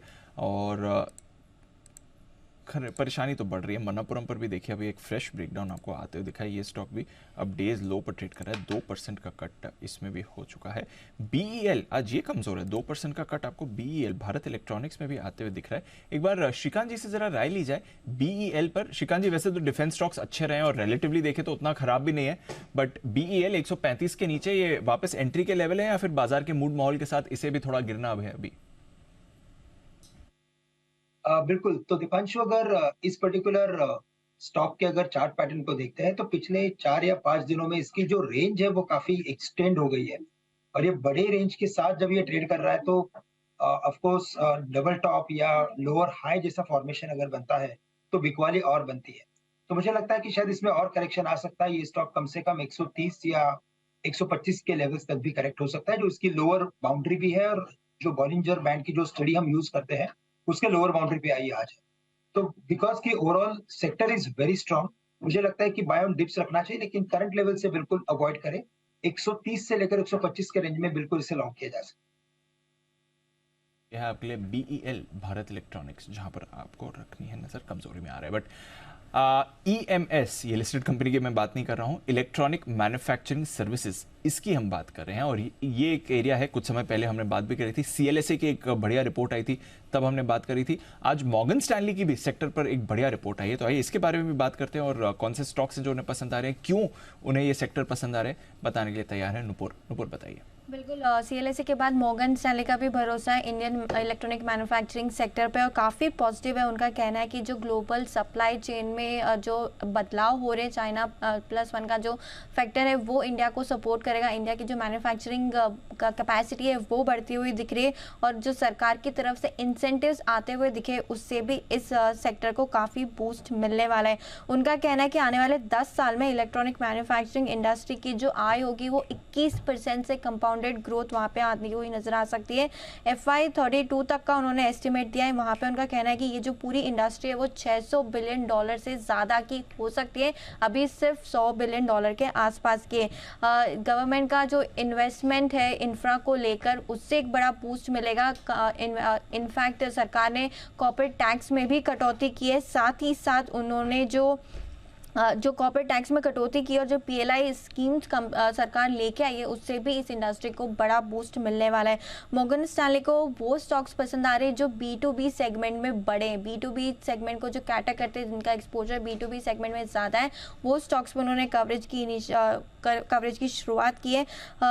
सिरमा SGS टेक्नोलॉजी पे उन्होंने जो कवरेज है उसकी ओवरवेट के साथ शुरुआत की है। टारगेट देखेंगे तो 671 रुपीज़ का है, मौजूदा भाव से काफ़ी ऊपर का अपसाइड यहाँ पर वो लेके चल रहे हैं। कैंस टेक्नोलॉजी पे भी वो पॉजिटिव है। ओवरवेट का जो उन्होंने कवरेज शुरुआत की है उसका भी टारगेट देखेंगे तो 2440 का है, तो काफ़ी पॉजिटिव है। इलेक्ट्रॉनिक मैन्युफैक्चरिंग सर्विसेज को लेके उनका कहना है कि सरकार की तरफ से पूरा सहारा मिल रहा है। जो ग्लोबल सप्लाई चेन को लेकर चाइना को लेकर जो कंसर्न्स थे, जो शिफ्ट हो रहे, उससे भी इंडिया को काफ़ी बेनिफिट होने वाला है और 21% से इंडस्ट्री लेवल पे आने वाले 10 साल में कंपाउंडेड ग्रोथ दिखेगी। ओके तो ये है आपके लिए EMS स्पेस पर एक पॉजिटिव व्यू आपके लिए बनते दिख रहा है। सिरमा SGS इसकी तो हमने बात भी करी है। केन्स टेक्नोलॉजीज ये भी आपको इंटरेस्टिंग व्यू दिख रहा है और सुबह इस काउंटर की भी बात हो रही थी। अनिल जी ने भी स्टॉक ऑफ द डे में इसके बारे में बात करी थी। जरा श्रीकांत जी आप भी एक बार चार्ट देखें सर। केन्स टेक्नोलॉजीज एंड में अभी थोड़ी देर पहले मुनाफा वसूली आई है बट रिसेंटली अच्छे ट्रेंड में रहा है, कोई राय सर इस पे? बिल्कुल, तो देखिए इसमें जब से इसकी इनफैक्ट लिस्टिंग के बाद अगर आप इसके ओवरऑल ट्रेंड को देखते हैं तो एवरी मंथ ये स्टॉक ने पॉजिटिव रिटर्न्स दिए और एवरी मंथ अगर ये पॉजिटिव चल रहा है दैट मींस कि ये काफी स्ट्रॉन्ग पैटर्न के साथ ऊपर जा रहा है। वॉल्यूम्स अगर देखे जाए तो काफी निग्लिजिबल वॉल्यूम्स है, यानी कि अगर ओवरऑल पैटर्न को देखा जाए समझा जाए तो मुझे लगता है कि इसमें अच्छा खासा रिट्रेसमेंट होता है और बाय ऑन डिप्स की स्ट्रेटेजी फॉलो करनी चाहिए। करंट लेवल से ऑलरेडी स्टॉक करेक्टेड है तो 2065 2050 ये रेंज के अंदर लॉन्ग की पोजीशंस बनाए। स्टॉप लॉस रखे नियर बाय का, दैट इज 1950 का स्टॉप लॉस रखे, यानी 100 रुपए का स्टॉप लॉस रखे। टारगेट्स नजर आते हैं इस बार 2250 से लेकर 2350 के, तो बिल्कुल काफी स्ट्रॉन्ग काउंटर है। करंट लेवल से भी इसे लॉन्ग किया जा सकता है। ओके तो काफ़ी स्ट्रॉन्ग काउंटर है और लॉन्ग किया जा सकता है। नजर रखिए केन्स टेक्नोलॉजीज, पहले भी अनिल जी को पसंद आया था, उन लेवल से तो हमने एक बढ़िया रैली देखी है, आज भी उन्होंने आपको यहाँ पर पॉजिटिव व्यू ही दिया है। हाय सुमित जी के पास एक कॉल है तैयार, बिल्कुल सुमित का सुपर हिट।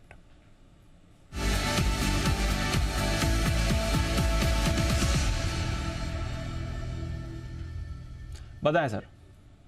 दीपांशु एक सेल कॉल अभी रडार पे है। स्टॉक का अभी भाव चल रहा है 122 रुपया 25 पैसा। 122.25 का अभी भाव चल रहा है। स्टॉक का नाम है GAIL, Gas Authority of India Limited. GAIL के अंदर सेलिंग प्रेशर है, पिछले 3-4 दिनों से ऊपरी लेवल से दबाव देखने को मिल रहा है और आज भी एक स्ट्रॉन्ग कैंडल फॉर्म हो रहा है जिसके अंदर 4-5 दिनों के लो ब्रेक हो रहे हैं। गेल के अंदर यहां से और दबाव देखने को मिल सकता है।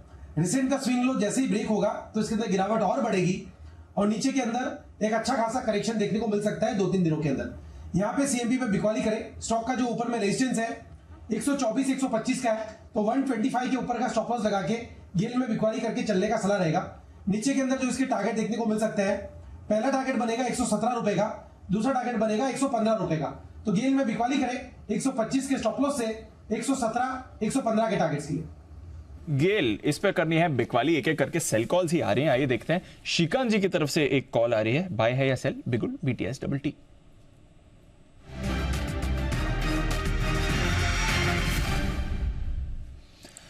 बताएं सर।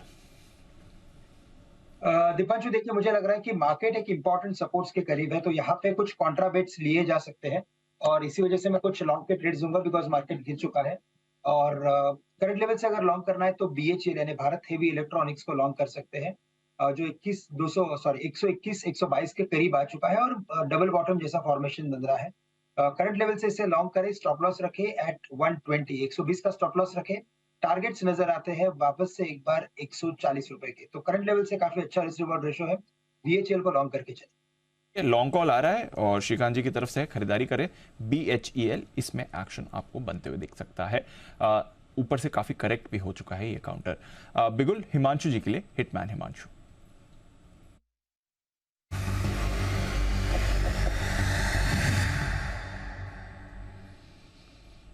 बताएं सर। दीप अगेन कॉन्ट्रा कॉल है ओनली फॉर एग्रेसिव ट्रेडर्स। मुझे लगता है कि 44,600 बैंक निफ्टी के लिए एक बहुत इंपॉर्टेंट सपोर्ट जोन है। जो भी अभी रिसेंट लोज से जो अभी नए हाइज बने थे, रिसेंट हाइज ऑलमोस्ट टेस्ट हुए थे, वहां का एक बहुत मेजर सपोर्ट है मेक और ब्रेक लेवल 44,600। मेरा मानना है कि ये सपोर्ट एकदम में एक बारी में नहीं टूटना चाहिए, जितना 2 दिनों में डिक्लाइन देखने को मिला है। तो एक ओवरसोल्ड बाजार के चलते एक रिकवरी देखने को मिल सकती है। तो इसके चलते 44,600 के स्ट्राइकर कॉल ऑप्शन कल के लिए कैरी करके चलने की सलाह रहेगी। 400 रुपए के आसपास ट्रेड करता है। क्लोजिंग तक अगर कोई डिप मिलता है 390-400 तक, तो पोजीशन को ऐड करें। 310 रुपए का यहाँ पर एक स्टॉप लॉस मेंटेन करना है और अपसाइड में 525 और 600 रुपए के 2 टारगेट्स के लिए बैंक निफ्टी का 44,600 के स्ट्राइकर कॉल ऑप्शन खरीदारी करके चलने की सलाह है। तो ये है आपके लिए बैक टू बैक। अब थोड़ी बाय कॉल्स आ रही हैं क्योंकि इंपॉर्टेंट सपोर्ट पर आपको बाजार दिख रहे हैं। थोड़ा 15-20 पॉइंट की रिकवरी आपको निफ्टी में भी दिखी है, बैंक निफ्टी में भी हल्की 25 पॉइंट की रिकवरी आपने देखी है। ऐसी बड़ी रिकवरी नहीं है, बट शायद अब इंपॉर्टेंट सपोर्ट पर है बाजार और यहाँ से एक बाउंस बैक ट्रेड आप ले सकते हैं। ये आपके लिए राय आती हुई दिख रही है। तो चलिए नजर रखिए, ये है आपके लिए बैंक निफ्टी 44,600 की कॉल। इस बीच महिंद्रा लाइफ, इस पर भी आपको रखनी है नजर। पूना में इन्होंने एक प्रोजेक्ट लॉन्च करा है, हैप्पीनेस्ट। ये तीसरा चरण है प्रोजेक्ट का जो उन्होंने पूना में लॉन्च किया है। स्टॉक थोड़ा रेडार पर है, इनफैक्ट हल्का पॉजिटिव टेरिटरी में ही ट्रेड कर रहा है। एक बार बंसल जी से जरा चार्ट पर राय लीजिए। बंसल जी जरा देखें सर, महिंद्रा लाइफ 568 के लेवल पर होल्ड आउट कर रहा है इस बाजार में।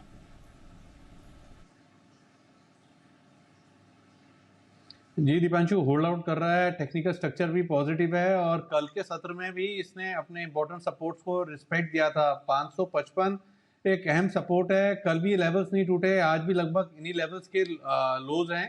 तो जिनके पास है दीपांशु, होल्ड करना चाहिए। 555 के स्टॉप लॉस के साथ बने रहना चाहिए और हाई प्रोबेबिलिटी है जो भी रिसेंट हाइज थे इसके 590 के अराउंड के, उनको दोबारा से टेस्ट कर सकता है। तो 590 के लक्ष्य के लिए जिनके पास है बने रहें। तो ये है आपके लिए महिंद्रा लाइफ स्पेसिस, जहाँ पर खबर आती हुई दिख रही है इस वक्त। और साथ ही हैप्पीएस्ट माइंड, यहाँ पर भी खबर आती हुई दिख रही है कि पुणे में रेजिडेंशियल प्रोजेक्ट का तीसरा, माफी रहे, महिंद्रा लाइफ स्पेस ने पुणे में रेजिडेंशियल प्रोजेक्ट का तीसरा चरण लॉन्च किया हुआ है। ये आपके लिए खबर इस वक्त आती हुई दिख रही है। Okay, perfect. तो आइए बढ़ते आगे और एक बिगुल हिमांशु जी के लिए।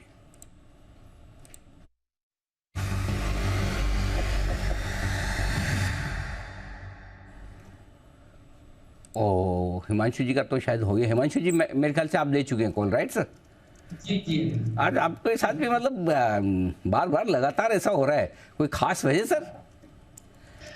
अनिल जी, प्यार है आप लोगों का बस। ओह माय गॉड, अब क्या बोलूं, मतलब इतना, मतलब बंसल जी को सीखना चाहिए हिमांशु जी से। देखिए हमारी गलती को किस तरह से नज़रअंदाज करके, देखो बंसल जी, देखो आप हमारे ऊपर आरोप लगाते रहते हो, देखो हिमांशु जी को देखो, हमारी गलती के बावजूद बोलते कि हाँ। नहीं अनिल जी, मैंने कभी आरोप नहीं लगाया। मैं तो उल्टा हिमांशु जी ने जिस तरीके से बोला कि प्यार है आप लोगों का, तो अनिल जी धन्यवाद दे रहा हूँ। हाँ। और कह रहा हूँ हिमांशु जी आप भी थोड़ा प्यार दिखाएं, वीकेंड आ रहा है। मैं और कुणाल जी कल भी खाली है और परसों भी खाली है। Okay, bilateral discussions little letter. तब तक वागले साहब के लिए बिल्कुल वागले का wonder.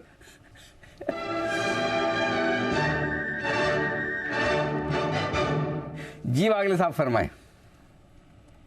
Anil ji, India cement में एक हेड एंड शोल्डर पैटर्न का ब्रेक डाउन आया है, इसको बेचना है। 230 का सपोर्ट इसने ब्रेक किया है, अभी 229 है, तो आपका स्टॉप लॉस भी एकदम क्लोज बनेगा। 232 का स्टॉप लॉस होगा और ऑन द डाउन साइड मुझे लगता है 220 तक वन वे फॉल हो सकता है। 1 से 2 दिनों का व्यू है। शायद ये मोमेंटम अगर पकड़ लिया तो कल के दिन में ही 220 के लेवल आपको देखने को मिल सकते हैं। ओके, तो ये है आपके लिए 220 तक गिरावट का मामला इंडिया सीमेंट में बनता हुआ दिख रहा है आपके लिए। वागले साहब की तरफ से ये है आपके लिए पूरा का पूरा एक्शन। 232 का छोटा सा स्टॉप लॉस लगाकर आपको करनी है ट्रेड शॉर्ट साइड पे। इस बीच 19,709 का लो बनाकर निफ्टी थोड़ा सा 19,700 को होल्ड करने की कोशिश कर रहा है, जो हम बात भी कर रहे थे 2:30 बजे की 19,700 होल्ड होना चाहिए, और अब 3 बजने का समय है, 3 बज चुके हैं, लेकिन 19,700 के ऊपर बने रहने में निफ्टी कामयाब है। बैंक निफ्टी भी 44,500 होल्ड करना चाहिए, 44,525 650 जो सपोर्ट रेंज है, एग्जैक्टली उसी सपोर्ट रेंज में इस वक्त बैंक निफ्टी भी ट्रेड कर रहा है। कम से कम यहाँ से गिरना थोड़ा सा रुकता हुआ नजर आ रहा है, ये आप कह सकते हैं, ये एक अच्छा संकेत आपके लिए है। आइए कुछ और स्टॉक्स है जहाँ पर एक्शन जो बनता दिख रहा है उन पर राय ली जाए। एक बार जरा कहाँ है हमारे श्रीकांत जी? श्रीकांत जी, समझ लो कि आपको खरीदना ही खरीदना है HDFC बैंक, आपके पास कोई ऑप्शन नहीं है। मतलब ऐसा नहीं कि पैसे नहीं, पैसे तो ही है, पैसे वाला तो, लेकिन अगर आपको इन्वेस्टमेंट करना ही हो तो एक वो लेवल बताओ HDFC बैंक में देख के कि हाँ इस भाव में आएगा तो मैं पक्का खरीदूंगा। बढ़िया। इनफैक्ट अनिल जी, अगर ट्रू सेंस में देखा जाए तो अगर ऐसे मार्केट्स में जहाँ पे अच्छा खासा करेक्शन आया हो और तेजी के मार्केट में जो बड़ा करेक्शन आता है, तो ऐसे इस टाइप के जो लार्ज कैप कंपनीज होते हैं उसमें अगर आप निवेश करके चलते हो तो काफी अच्छे रिटर्न्स बनते हैं। इनफैक्ट पूरे मार्केट में या पूरे इन्वेस्टमेंट जर्नी में जब भी मार्केट में करेक्शन हो और अगर आप इन्वेस्टमेंट्स करो तो जो पैसे बनते हैं वो मुझे लगता है कि वो एक काफी कंस्ट्रक्टिव इन्वेस्टमेंट होता है और काफी कंस्ट्रक्टिव रिटर्न्स उसके ऊपर बनते हैं। और मैं तो इनफैक्ट करूंगा कि ये गोल्डन अपॉर्चुनिटी है फॉर इन्वेस्टर्स टू इन्वेस्ट, क्योंकि 1530 के करीब ये स्टॉक मल्टीपल टाइम्स आया है। पिछले अगर 2 या 3 साल में अगर आप देखें तो मल्टीपल टाइम्स इन्हीं लेवल्स के करीब इसने सपोर्ट लिया है, और इसके बाद की जो अपर रेंज रही है वो हमेशा 1750 की रही है। तो बिल्कुल करंट लेवल से इसे लॉन्ग करके चले, और इन्हीं लेवल्स के करीब अगर और थोड़ा सा करेक्शन आता है तो मुझे लगता है कि वर्स्ट कम वर्स्ट 1500 रुपए के करीब आएगा। उसके बाद के जो भी फॉल अगर आते भी है मार्केट में बिकॉज ऑफ सम रीजन, तो वो शॉर्ट लिव्ड रहेंगे। तो एक स्ट्रॉन्ग बाउंस बैक भी एक्सपेक्टेड है। अगर स्टॉकेस्टिक्स देखें तो वहां पे भी मुझे लगता है कि धीरे धीरे वो ओवरसोल्ड होते जा रहा है, तो करंट लेवल से इसे लॉन्ग करना मुझे लगता है कि काफी फायदेमंद हो सकता है। तो ये है आपके लिए HDFC बैंक, करंट लेवल पे भी ले सकते हैं, बहुत ज़्यादा लंबा चौड़ा इंतजार करने की ज़रूरत है नहीं, ऐसा मानना है श्रीकांत जी का। आइए आशीष जी का क्या मानना है ये भी जान लेते हैं। बैन से बेनिफिट।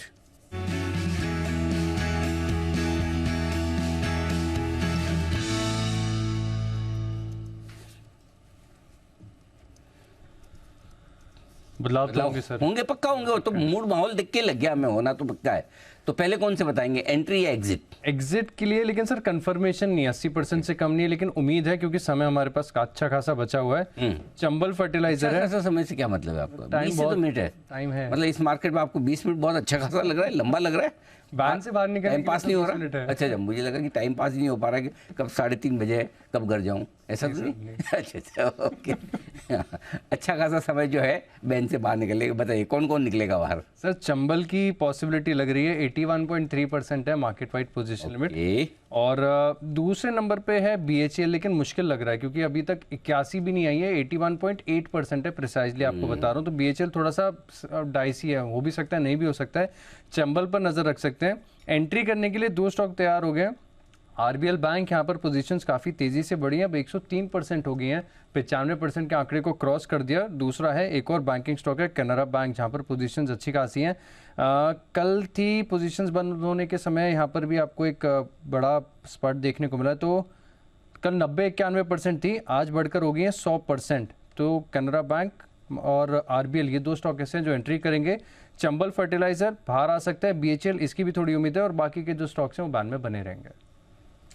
ओके, तो ये तो हो गया आपका चंबल बाहर आने की थोड़ी थोड़ी संभावना है। और दूसरा कौन सा बताया जो BHEL बॉर्डर लाइन पे है, लेकिन अंदर आने के लिए भी बॉर्डर लाइन पे है आपके लिए RBL और कैनरा बैंक, 2 बैंक तैयार है अंदर आने के लिए। संभावना तो है 100% के ऊपर, तो आ जाए तो आ भी जाए, कोई बड़ी बात नहीं। चलिए बढ़िया है। तो ये है आपके लिए बैन से बेनिफिट लेकर। पॉइंट है कि ऊपर जा रहा हो या नीचे मार्केट, आपको बैन से एंट्री के लिए आपको रोज स्टॉक्स मिल रहे हैं, रोज मिल रहे हैं, रोज मिल रहे हैं। ये बात सही है, इस बार एक्शन पूरा है, एंट्री और एग्जिट दोनों ही तरफ बैन वाले स्टॉक्स में कहीं न कहीं एक्शन होता हुआ दिख ही रहा है। बहुत ही बढ़िया। और KSB, जरा इस स्टॉक पर भी नज़र डाली जाए जरा, कहाँ गया KSB लिमिटेड। 10 की कमाई का आज का शेयर 2820 पर। हो हिमांशु जी, ये कमाल आप ही का है सुबह का। 2820 पे आपने टारगेट क्या दिया था? अनिल जी 3200 का टारगेट सुझाया था। ओह माय गॉड, याद रखने के लिए अनिल जी। तो थोड़ा सा ब्रेकआउट, थोड़ा सपोर्टिव हो गया, मूव आज ही मिल गया बड़ा, जो थोड़ा 1-2 महीने का व्यू था। तो डेफिनेटली इंट्राडे में ही अच्छा मुनाफा यहाँ पर प्रॉफिट बुक कर सकते हैं अनिल जी, काफी अच्छे गेन्स देखने को मिले। माय गॉड, क्या बात है, 3200 का टारगेट आज का आज ही। हिमांशु जी गजब ही कर दिया, बहुत ही जबरदस्त मूव। मेरे तो एकदम से भी वो टॉप गेनर देख रहा तो नजर पड़ी केएसबी। मैंने कहा सुबह सुबह सुना था नाम तो इसका। केएसबी क्या गजब की दौड़ लगाता हुआ नजर आया। वंडरफुल, वेरी नाइस, बहुत ही तगड़ा मूव आया है। हिमांशु जी को बधाइयाँ इस शानदार मूव के लिए, केएसबी में आपके लिए आता हुआ दिखा है। बिल्कुल सर, केएसबी तो आपका अच्छा परफॉर्म कर रहा है। बर्जर पेंट्स और ऊपर जा रहा है, आज बोनस के एक्स डेट से एक दिन पहले और तेजी में आ गया। अब 3% ऊपर आपको बर्जर पेंट्स दिख रहा है। तो पोजीशंस वहां पर थोड़ी बन रही हैं कल के बोनस इशू के लिए भी। इस काउंटर पर भी आप रखिए नजर। कुछ और स्टॉक्स में भी आपको एक मूव आ रही है। करूर वैश्य बैंक, छोटे बैंक से इस पर रखिएगा नजर। थोड़ा पॉजिटिव एक्शन में ये भी आ रहा है आपके लिए इस समय। एक स्टॉक कैश मार्केट से जिसकी बात करनी है सुमित जी के साथ। सुमित जी, एसजेवीएन तो ऑफर फॉर सेल खुला है तो समझ में आता है आज बड़ी कट्स आ रहे हैं। एनएचपीसी में क्या चल रहा है सर? 5.5% की वीकनेस एनएचपीसी में आई है। क्या यहाँ पर ट्रेड बनते हुए दिखता है कि बाउंस बैक ट्रेड एक आ सकता है, या फिर यहाँ पर भी एक ब्रेकडाउन आ सकता है जिस तरह से आज कमजोरी बनी है, क्योंकि डेज लो पर अभी ट्रेड कर रहा है सर? दीपांशु, मोस्टली दोनों स्टॉक साथ साथ ही चलते हैं, एसजेवीएन एनएचपीसी। एसजेवीएन के अंदर भी गिरावट है और एनएचपीसी के अंदर भी गिरावट है। देखिए, एक अच्छी खासी तेजी के बाद थोड़ा सा प्रॉफिट बुकिंग है। एनएचपीसी के अंदर जो इमीडिएट सपोर्ट निकल के आ रहा है वो 50 रुपए 51 रुपए पे निकल के आ रहा है। तो ये लेवल जब तक टूटेगा नहीं तब तक पोजीशन ट्रेंड खराब नहीं होगा। एट द सेम टाइम ऊपर में 55 रुपए या 55.5 का लेवल टूटने पे 60 प्लस के लेवल एनएचपीसी में आने वाले दिनों में देखने को मिल सकते हैं। तो कोई भी छोटा मोटा 1-2 रुपए का डिप अगर और मिल जाता है तो एनएचपीसी में लोअर लेवल पे खरीदारी कर सकते हैं और एग्जिस्टिंग पोजीशंस होल्ड रख के चल सकते हैं। ट्रेंड पॉजिटिव है, बायस पॉजिटिव रख के काम करेंगे तो अच्छा मुनाफा मिलेगा आने वाले दिनों में। ओके, तो ये है आपके लिए एनएचपीसी, जहां पर आपको रखनी है नजर। वीकनेस वाला इस समय ये काउंटर बनते हुए आपको दिख रहा है। तो पावर स्टॉक्स में आज आपको थोड़ी वीकनेस बनती हुई दिख रही है। आइए एक बिगुल श्रीकांत जी के लिए बीटीएस डबल टी का।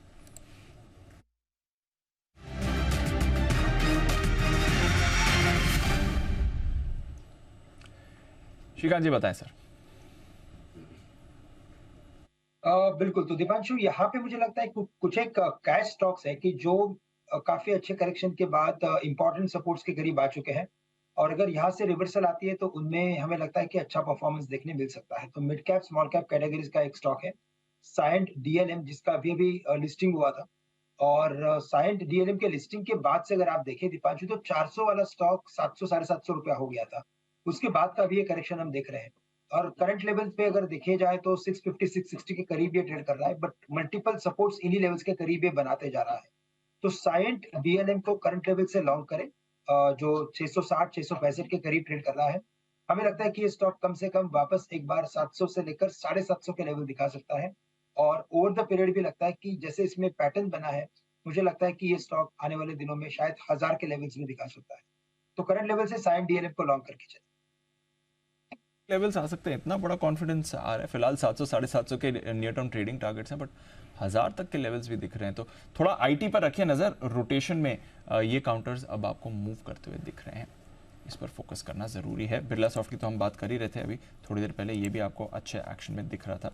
कुछ और मिड कैप स्मॉल कैप्स में भी आपको एक्शन आ रहा है, हालांकि आज मिड कैप स्मॉल कैप की भी गिरावट बाजार के हिसाब से ही आपको दिख रही है, बट चुनिंदा mid cap small cap stocks हैं जहां पर आपको अच्छा एक्शन बनते दिखेगा। टीटागढ़ रेल, इस पर रखिएगा नजर। हमारे तो रेडार पर काफी समय से है ही, आज थोड़ा होल्ड आउट भी करते हुए दिख रहा है बाजार के मूव के साथ, क्योंकि बाकी रेलवे स्टॉक्स आज फिसले हैं, उस हिसाब से टीटागढ़ रेल सिस्टम्स इतना खराब नहीं है। कुणाल जी एक बार देखें सर, टीटागढ़ रेल 2% ऊपर इस समय।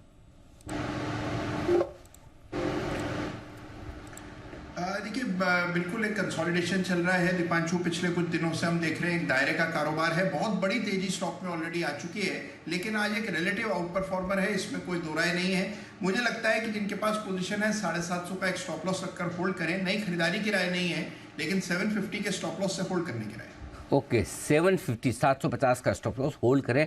फ्रेश खरीदारी फिलहाल ना करें, वो तो समझ गए हैं। अभी फ्रेश खरीदारी का तो मूड किसी का है भी नहीं। अगर कुणाल जी कहेंगे तो भी शायद ही कोई करेगा है ना कुणाल जी? आइए, तब तक जय ठक्कर क्या करने के लिए कह रहे हैं माफ कीजिएगा, जरा समझ लिया जाए जैसे कैश का ऑप्शन।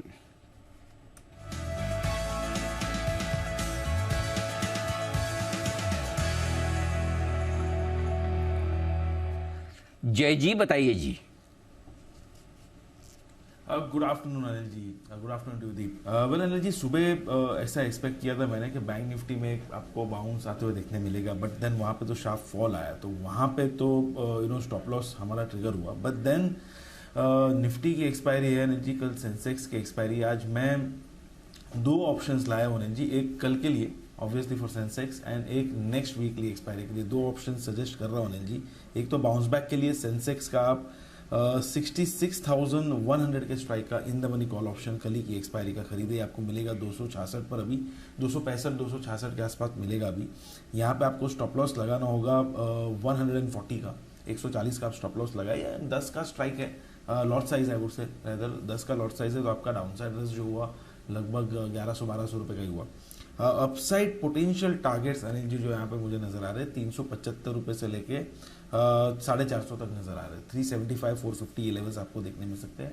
66,100 की स्ट्राइक का एक्सपायरी, ये सेंसेक्स का कॉल ऑप्शन है कल ही की एक्सपायरी का।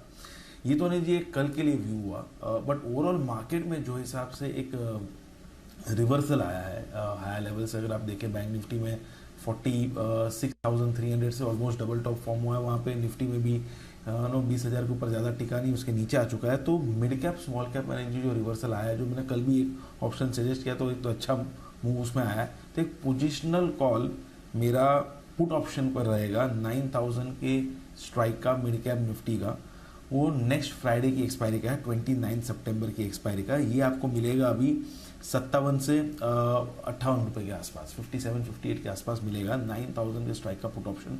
इसे पोजिशनली एज अ हेज खरीद कर रखे कोई, अगर अपने मिड कैप पोर्टफोलियो के अगेंस्ट खरीदना चाहे तो।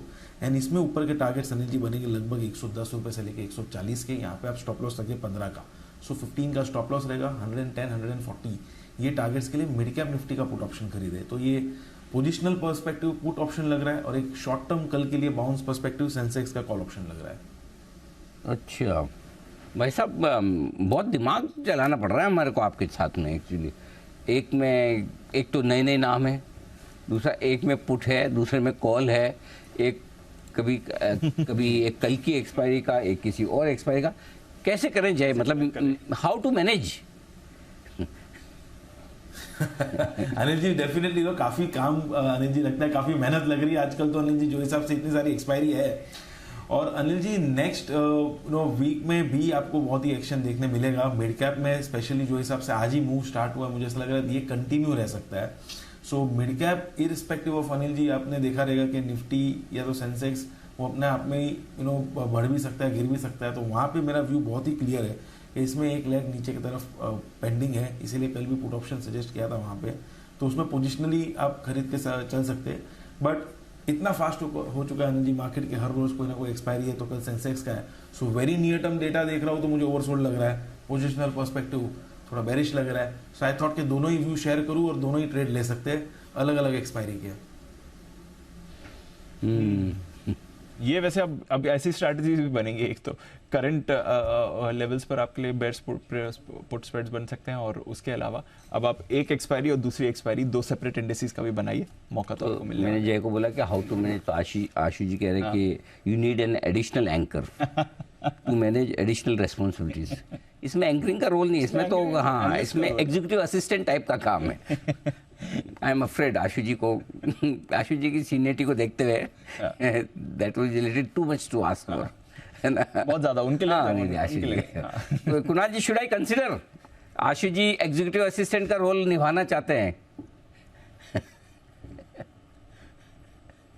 ऐसी गलती कभी मत कीजिएगा अनिल जी, वो असिस्टेंट भी बन जाए अगर मान लीजिए तो बड़े भारी पड़ेंगे अनिल जी, धीरे धीरे करके एंकर बनी जाएंगे। तो अनिल जी वो गेस्ट हैं, गेस्ट की तरह उन्हें बुलाइए, स्वागत कीजिए, सप्ताह में महीने में कभी एक बार आते हैं, अच्छी अच्छी बातें करते हैं, चले जाते हैं अनिल जी, वही बेहतर है। खाली बातें भी तो बोल सकते थे आप, खाली बातें भी तो बोल सकते थे, आगे दो अच्छे एडजेक्टिव लगाने की क्या जरूरत थी। लेकिन कोई बात नहीं, चलिए आपने बोला है तो उसकी कोई न कोई वजह तो होगी। क्योंकि वापस शो पे तो मुलाकात होगी ना।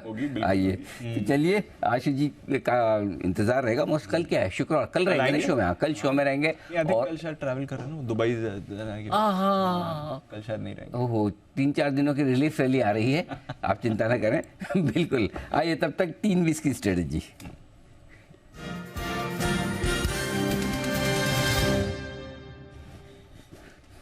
सर टिक बाय टिक और कमजोरी आ रही है। अब 125 अंक नीचे आपको डाउ फ्यूचर्स दिख रहे हैं, 110 अंक इस समय दिख रहे हैं, 110 अंक नीचे आपको नैस्डैक फ्यूचर्स भी दिख रहे हैं। तो हर लेवल पर हम देख रहे हैं अमेरिकी बाजारों में आपको कमजोरी बढ़ती हुई दिख रही है। हमारे बाजार भी थोड़ा नीचे से सुधरे हैं, बट 19,750 और 44,625 पर निफ्टी बैंक निफ्टी है। क्या करके जाना है सर, बताइए। जी देखिए, जहाँ तक अमेरिका के कमजोरी का सवाल है, आप 100 पॉइंट नीचे जो डाउ और नैस्डैक फ्यूचर्स देख रहे हैं, अपनी सुबह ही बात कर रहे थे, आपको याद होगा, मैंने कहा जितना खराब बोले हैं जेरोमी पावेल साहब, और जिस तरह से डॉलर इंडेक्स और बॉन्ड यील्ड्स मूव हुए हैं, उतने अमेरिका के बाजार खराब हुए नहीं। कायदे से तो ज़्यादा खराब होने चाहिए। शायद अमेरिकी बाजारों को ये बात चुभ रही है।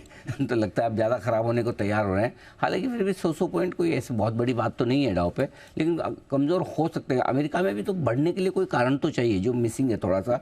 एनीवे, जो भी हो, मुझे नहीं पता अमेरिका के बाजार किस तरह का रिएक्शन देंगे, लेकिन जहाँ तक हमारे बाजारों का सवाल है, एग्जैक्टली 19,750 पे क्लोजिंग हो रही, जो हम अनुमान लगा रहे थे कि ना 800 के पार निकलेंगे ना 700 के नीचे।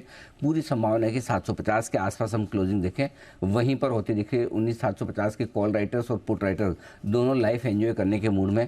3.25 करोड़ शेयर थे पुट में, 4 करोड़ शेयर थे कॉल राइटर्स में, तो दोनों ने अपनी अपनी प्रीमियम कमाई है, ऐसा लग रहा है। जिस हिसाब से क्लोजिंग होती हुई दिख रही है, क्लोजिंग अच्छी तो नहीं है, तो ऐसे में इन लेवल्स पर फ्रेश पोजीशन तेजी या मंदी की बनाने की राय नहीं है। अगर आपके पास ऑलरेडी पोजीशन है, एग्जिस्टिंग लॉन्ग पोजीशन है, तो आपको 100% 19,600 का पुट ऑप्शन अपने हाथ में रखना चाहिए। शॉर्ट हैं तो वैसे बहुत दिक्कत की तो बात नहीं है, फिर भी अगर आप सेफ्टी चाहते हैं तो 19,900 या 20,000 का कॉल ऑप्शन एक खरीद कर अपने आप को हेज कर सकते हैं। बैंक निफ्टी का जहाँ तक सवाल है, 44,600 पे आप बंद हो रहे हैं। कमज़ोर क्लोजिंग तो है ही आपकी, बिल्कुल संकट के नज़दीकी 44,500 के आसपास वहाँ पर। तो मेरा ये समझना है कि दीप, बैंक निफ्टी में भी जिस लेवल पे क्लोजिंग हो रही है, अगर आप शॉर्ट हैं तो वैसे चिंता की बात नहीं, फिर भी 45,000 का पुट कॉल ऑप्शन खरीद कर अपने आप को हेज कर सकते हैं। और अगर आप शॉर्ट हैं, लॉन्ग है, तो आपको बहुत ही छोटा वाला पुट ऑप्शन खरीदना है, वो होगा 44,600 का, ज़्यादा दूर का नहीं, 44,600 का ही लेना है। तो एक दिन भले प्रीमियम आपकी लग जाए कर जाए, लेकिन आपको लेना 44,400 का, माफ़ कीजिए 44,400 का लेना है, 200 पॉइंट नीचे का। अगर आप लॉन्ग हैं तो छोटा पुट ऑप्शन नज़दीक का लेकर रखें, ताकि आपका और लॉस प्रोटेक्ट हो सके। ये आपकी राय है। गॉट इट, ठीक है। नई पोजीशन लॉन्ग या शॉर्ट दोनों तरफ बनाने की राय आज के लिए नहीं है। नई पोजीशन लॉन्ग या शॉर्ट? लॉन्ग तो बिल्कुल भी नहीं है। भले ही कल आप एक दिन ऊपर खुल जाए कर जाए, लेकिन ऐसा वो रिस्क रिवॉर्ड रेशियो के हिसाब से, सेंटिमेंट के लिहाज से और डाउ फ्यूचर्स वगैरह को देखते हुए एडवाइजेबल नहीं है। Got it sir. ओके, ये है आपके लिए इस समय का बाजार का सेटअप और एक्शन। आइए फिर कुछ फाइनल स्टॉक्स पर नज़र डाल देते हैं। क्लोजिंग की तरफ हम जा रहे हैं। खराब दिन रहा है, 3 दिन में आई थिंक सबसे ज़्यादा जो वीकनेस आई है आज के ही सेशन में आपको आती दिख रही है। M&M टॉप लूजर है आपका, 3% के कट के साथ ये बंद होने जा रहा है। जय, एक बार जरा M&M का चार्ट देख लीजिए। आज बड़ी गिरावट आई है, ऑटोज की तरफ से आज बड़ा रोटेशन है गिरावट की तरफ। M&M के लिए अब इंपॉर्टेंट लेवल्स क्या हैं? बिल्कुल दीप, M&M में 1500 के लेवल इंपॉर्टेंट है। ये डिसाइड करेगा कि वेदर ये जो करंट ट्रेंड है ये इंटैक्ट रहेगा। अगर 1500 के लेवल्स ब्रेक होते हैं दीप, देन एक रिवर्सल मानना चाहिए M&M में। देर आफ्टर आपको 1400, 1300 ये लेवल्स नीचे की तरफ देखने मिल सकते हैं। एक शिफ्ट हो सकता है ट्रेंड का from up to down, but till 1500 levels are held, there is a quite chance that कि मार्केट यहाँ से अगर बाउंस बैक करता है तो M&M संभल सकता है यहाँ से, या तो कंसोलिडेट करे या तो फिर से अप ट्रेंड दिखाए। सो शॉर्ट टर्म में 1500 के लेवल्स इंपॉर्टेंट है। एक राय ICICI बैंक पर वागले साहब जरा आप दे दें। आज बैंक्स में, लार्ज कैप्स में सबसे ज़्यादा गिरावट इसी की तरफ से आई है, कंट्रीब्यूशन इसका ज़्यादा रहा है। कल के लिए इंपॉर्टेंट लेवल्स क्या होंगे सर? दीपांशु, 962 का करंट भाव है, मुझे नहीं लगता है ये 970 के ऊपर जाएगा, तो आप स्टॉप लॉस रखें। हमने 965 में सेल कॉल दिया है। मेरा मानना है अगर ये 950 तक तो आना ही चाहिए, 950 ब्रेक होगा तो 930 तक भी जा सकता है। ये मेरे 2 से 3 दिनों का पोजिशनल व्यू है। हाँ, 970 के ऊपर अगर ट्रेड होने लगा तो आपको काट लेना चाहिए। ओके, तो ये है आपके लिए आईसीआईसीआई बैंक, इस पर भी रखेगा नजर। MNM ICICI bank top loser रहे हैं, बट एसबीआई से आपको प्रेशर दिखा है, इंडसइंड कोटक ये भी आपको प्रेशर में दिखे हैं, और एक्सिस पर भी आज दबाव था। आईटीसी आपको गिरावट में दिख रहा था। रिलायंस इंडस्ट्रीज हालांकि कल जितना कंट्रीब्यूशन नहीं है, बट आज भी वीक रहा है और प्रेशर तो इसकी तरफ से भी आया है। बजाज और हीरो मोटोकॉर्प ऑटो से ये भी आपको कमजोर ही होते हुए दिखे हैं। तो आज ऑटोज थे मेन कल्प्रिट्स, बट बैंक्स की तरफ से योगदान थोड़ा गिरावट में ज्यादा आते हुए दिखा है। 750 पॉइंट का कट बैंक निफ्टी में आपको आते हुए दिख रहा है। कुछ ही स्टॉक्स है जिन्होंने होल्ड आउट करा है। टेक महिंद्रा ऊपर था, इन्फोसिस में थोड़ी खरीदारी आई थी, एलएनटी में आपको एक्शन दिखा है, HUL, Hindalco, Asian paints, doctor Reddy's, ये कुछ काउंटर्स हैं जिन्होंने होल्ड आउट करा है। वायदा कारोबार की तरफ आइए, यहां पर भी कुछ बड़े मूव्स आए थे। इंडिया बुल्स हाउसिंग 0.6% नीचे आपको ये काउंटर दिखा है। बलरामपुर चीनी 5% का cut. ICICI pru, India cements, यहां पर भी वीकनेस आई। सेकंड हाफ में जो पीएसयू बैंक्स फिसले हैं उसमें bank of Baroda, PNB, Canara bank, इन तीनों में आपने गिरावट आती हुई देखी है। इसके अलावा हिंदुस्तान कॉपर वापस वायदा कारोबार के बैन में आ गया, 3.25% का कट इसमें दिख रहा है। एमएनएम फाइनेंस में कमजोरी थी। Indian hotels, NMDC, RBL bank, Bharat forge, महानगर गैस, ये सारे स्टॉक्स आपको फिसलते हुए दिखे हैं। बर्जर पेंट्स 1:5 का बोनस है, कल इसकी एक्स डेट है, 3% ऊपर वायदा कारोबार का टॉप गेनर। एमसीएक्स में थोड़ी खरीदारी रही। आरईसी अच्छा था, साथ ही बिरला सॉफ्ट, एसीसी, कमिंस, आईओसी और पिडलाइट, यहां पर भी आपने मूव देखी है। स्मॉल कैप इंडेक्स ज्यादा गिरावट थी, 1.25% का कट इसमें आपने आते हुए दिखा है। मिड कैप इंडेक्स भी आपका 0.5% नीचे बंद हो रहा है, तो वीकनेस तो इस एरिया में भी आपको ज्यादा आती हुई दिखी है। रेलवे स्टॉक्स थोड़े कमजोर थे। आईआरएफसी में आपने गिरावट देखी है। एसजेवीएन जिसका ऑफर फॉर सेल आ रहा है 16% डिस्काउंट पर, ऑलमोस्ट 14% फिसला है, अपने फ्लोर प्राइस के करीब ही आ गया है। एनएचपीसी में 6% की गिरावट थी। Chennai petro, UCO bank, shipping corporation, Spencer retail, Triveni turbine, Emami, satin credit care, Siyaram silk, Wockhardt, ये सारे स्टॉक्स भी आपको गिरते हुए दिखे हैं। तो overall energy final closing figure तो आएगा, बट 19,750 पर निफ्टी करीब 150 पॉइंट का cut, but bank Nifty sir 750 point, 44,625। बिल्कुल, तो बड़े भारी नुकसान के साथ बंद होते हुए बाजार 0.1% का कट आपको निफ्टी बैंक निफ्टी में नजर आएगा। सेंसेक्स में निफ्टी बैंक 0.2% लुढ़कता, और आज स्मॉल कैप मिड कैप शेयरों ने भी दम तोड़ा है। 1.25% की कमजोरी निफ्टी स्मॉल कैप इंडेक्स में, तो बैंक मिड कैप इंडेक्स भी 0.1% कमजोर होता दिख रहा है।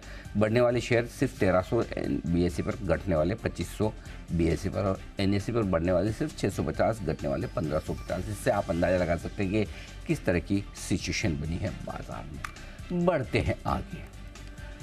भूलने की बीमारी अब बड़ा विकराल रूप लेती जा रही है। ऐसे में याददाश्त अगर कमजोर होने लगे तो इसे हल्के में ना ले, ये अल्जाइमर के लक्षण हो सकते हैं।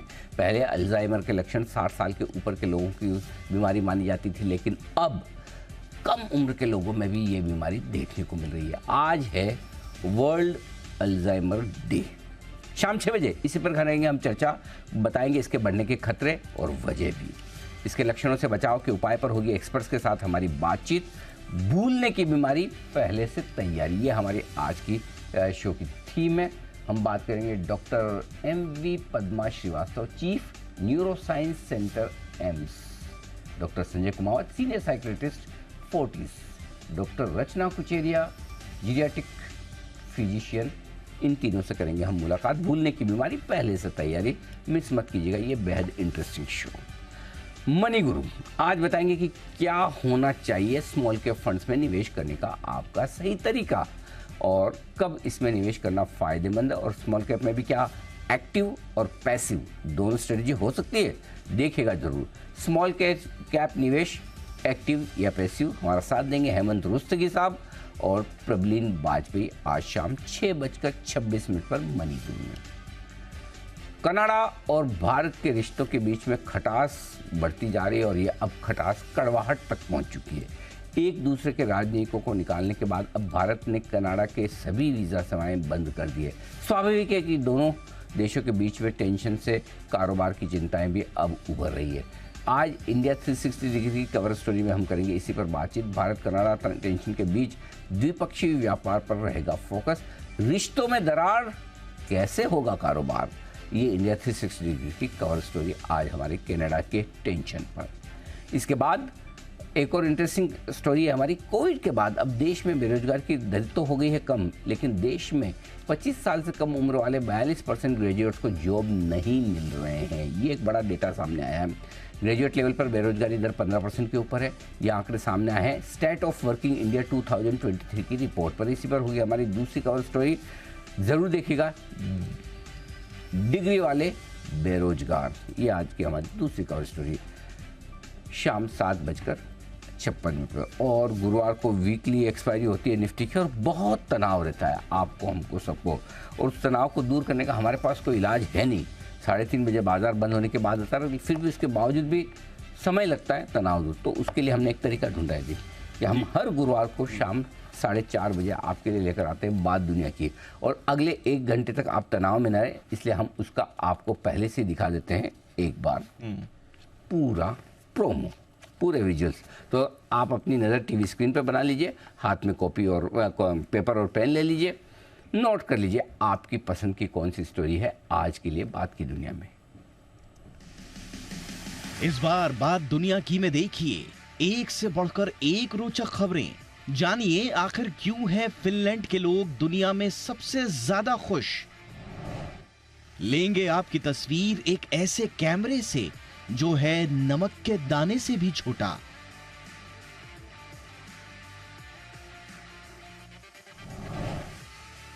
बताएंगे मेक्सिको की संसद में क्यों लाया गया एलियन का शव।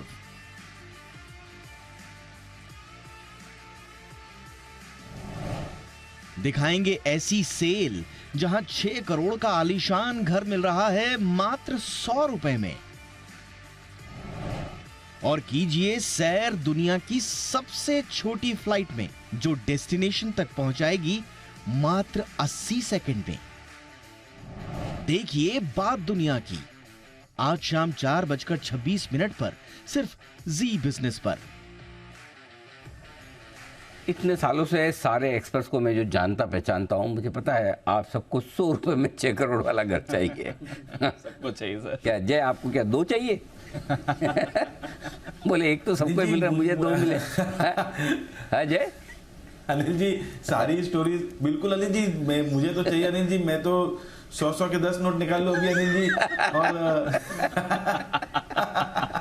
और 10 ले लो अनिल जी। ऐसा जब कुछ मौका मिल रहा अनिल जी तो 1-2 क्यों अनिल जी, बहुत सारे ले लूं। हमारे पास तो पूरी गड्डी है। सही में बताऊं अनिल जी, अनिल जी ऑनेस्टली आज सारी की सारी स्टोरीज बहुत ही इंटरेस्टिंग अनिल जी, चाहे वो कैमरा वाली हो, एलियन का शो हो, और अनिल जी वो फ्लाइट हो जो 80 सेकंड में पहुंचा दे, अनिल जी सबकी जरूरत है अनिल जी। आई थिंक ये सारी स्टोरीज इंटरेस्टिंग है। चलिए बढ़िया। सुमित जी। अनिल जी मैं सबको गिफ्ट देना चाहूंगा 100 रुपए में फ्लाइट लेके। हाँ। और अपने लिए भी 8-10 लेना चाहूंगा, और 80 सेकंड में फ्लाइट पहुंचा दे, वो भी मेरे को इमीडिएट बेसिस पे चाहिए अनिल जी। अच्छा, वो मतलब वो आपको कोई गिफ्ट करे या आप वो खरीदना चाहते हैं? वो गिफ्ट कर दे अनिल जी, फ्लाइट में गिफ्ट कर दूंगा। ओके चलिए, तो गिफ्ट वाली और ये दोनों स्टोरीज जाहिर सी बात है ये दोनों ज़्यादा पसंद आने वाली है, इसमें कोई डाउट नहीं है। लेकिन किसी को भी, सबको देखो भाई साहब, किसी को तो फ्लाइट चाहिए 80 सेकंड की, किसी को 6 करोड़ वाला घर 100 रुपये, किसी को ये जानने में इंटरेस्ट नहीं है कि खुश कैसे हुआ जा सकता है। हाँ। फिनलैंड के लोग सबसे ज्यादा खुश क्यों है ना बोले सबको पता है, पैसे आ जाएंगे हम अपने आप खुश हो जाएंगे। गजब करते हो आप लोग यार। थोड़ा तो हद कर दी भाई साहब। कोई तो एक तो बोलता कि मैं फिनलैंड वाला जानना चाहता हूँ कि वो लोग क्यों खुश है। सबने अपना अपना फॉर्मूला बना रखा है। हाँ समझिए, अब क्या बोलोगे? अनिल जी उन लोगों ने भी वो 100 रुपए में फ्लैट लिया। बहुत ही बढ़िया। 100 रुपए में घर खरीद कर है फिनलैंड वाले खुश, ऐसा कहना है सुमित जी का, हमारा नहीं। हमारा क्या कहना है उसके लिए आपको जुड़ना है शाम को 4:56 पर। बात दुनिया की मिस मत कीजिएगा ये शो। आइए, इसके अलावा बाकी सारे एक्शन तो आपके लिए आ ही चुके, आपको देखने ही है। फिलहाल मुझे और दीप को इजाज़त दीजिए, उससे पहले आप सभी से विदा लेने का वक्त है। कुणाल जी, राकेश जी, सुमित जी, वागले साहब, मेहुल कोठारी साहब, जय ठक्कर साहब, श्रीकांत जी और हिमांशु गुप्ता साहब का बहुत बहुत धन्यवाद आज हमारा साथ देने के लिए। और मृत्युंजय हमारे साथ तैयार है आगे के एक्शन को बढ़ाने के लिए। मृत्युंजय। बिल्कुल सर, आज वाकई मार्केट में बड़ा एक्शन है, और बड़ा एक्शन इस सेंस में है कि पहली बार ऐसा हो रहा है लंबे वक्त के बाद कि एग्री और नॉन एग्री मार्केट में एक साथ जबरदस्त गिरावट का माहौल है, और सोने चांदी में तेज गिरावट आई है। इसके अलावा आप देखिए एग्री मार्केट में इस वक्त टर्मरिक, ग्वार, जीरा, यहाँ पर भी बिकवाली लगातार बढ़ती हुई दिख रही है। तो अब सवाल यह है कि क्या ये गिरावट आपके लिए बाइंग का एक नया मौका है या फिर ये गिरावट अभी और बढ़ने वाली है।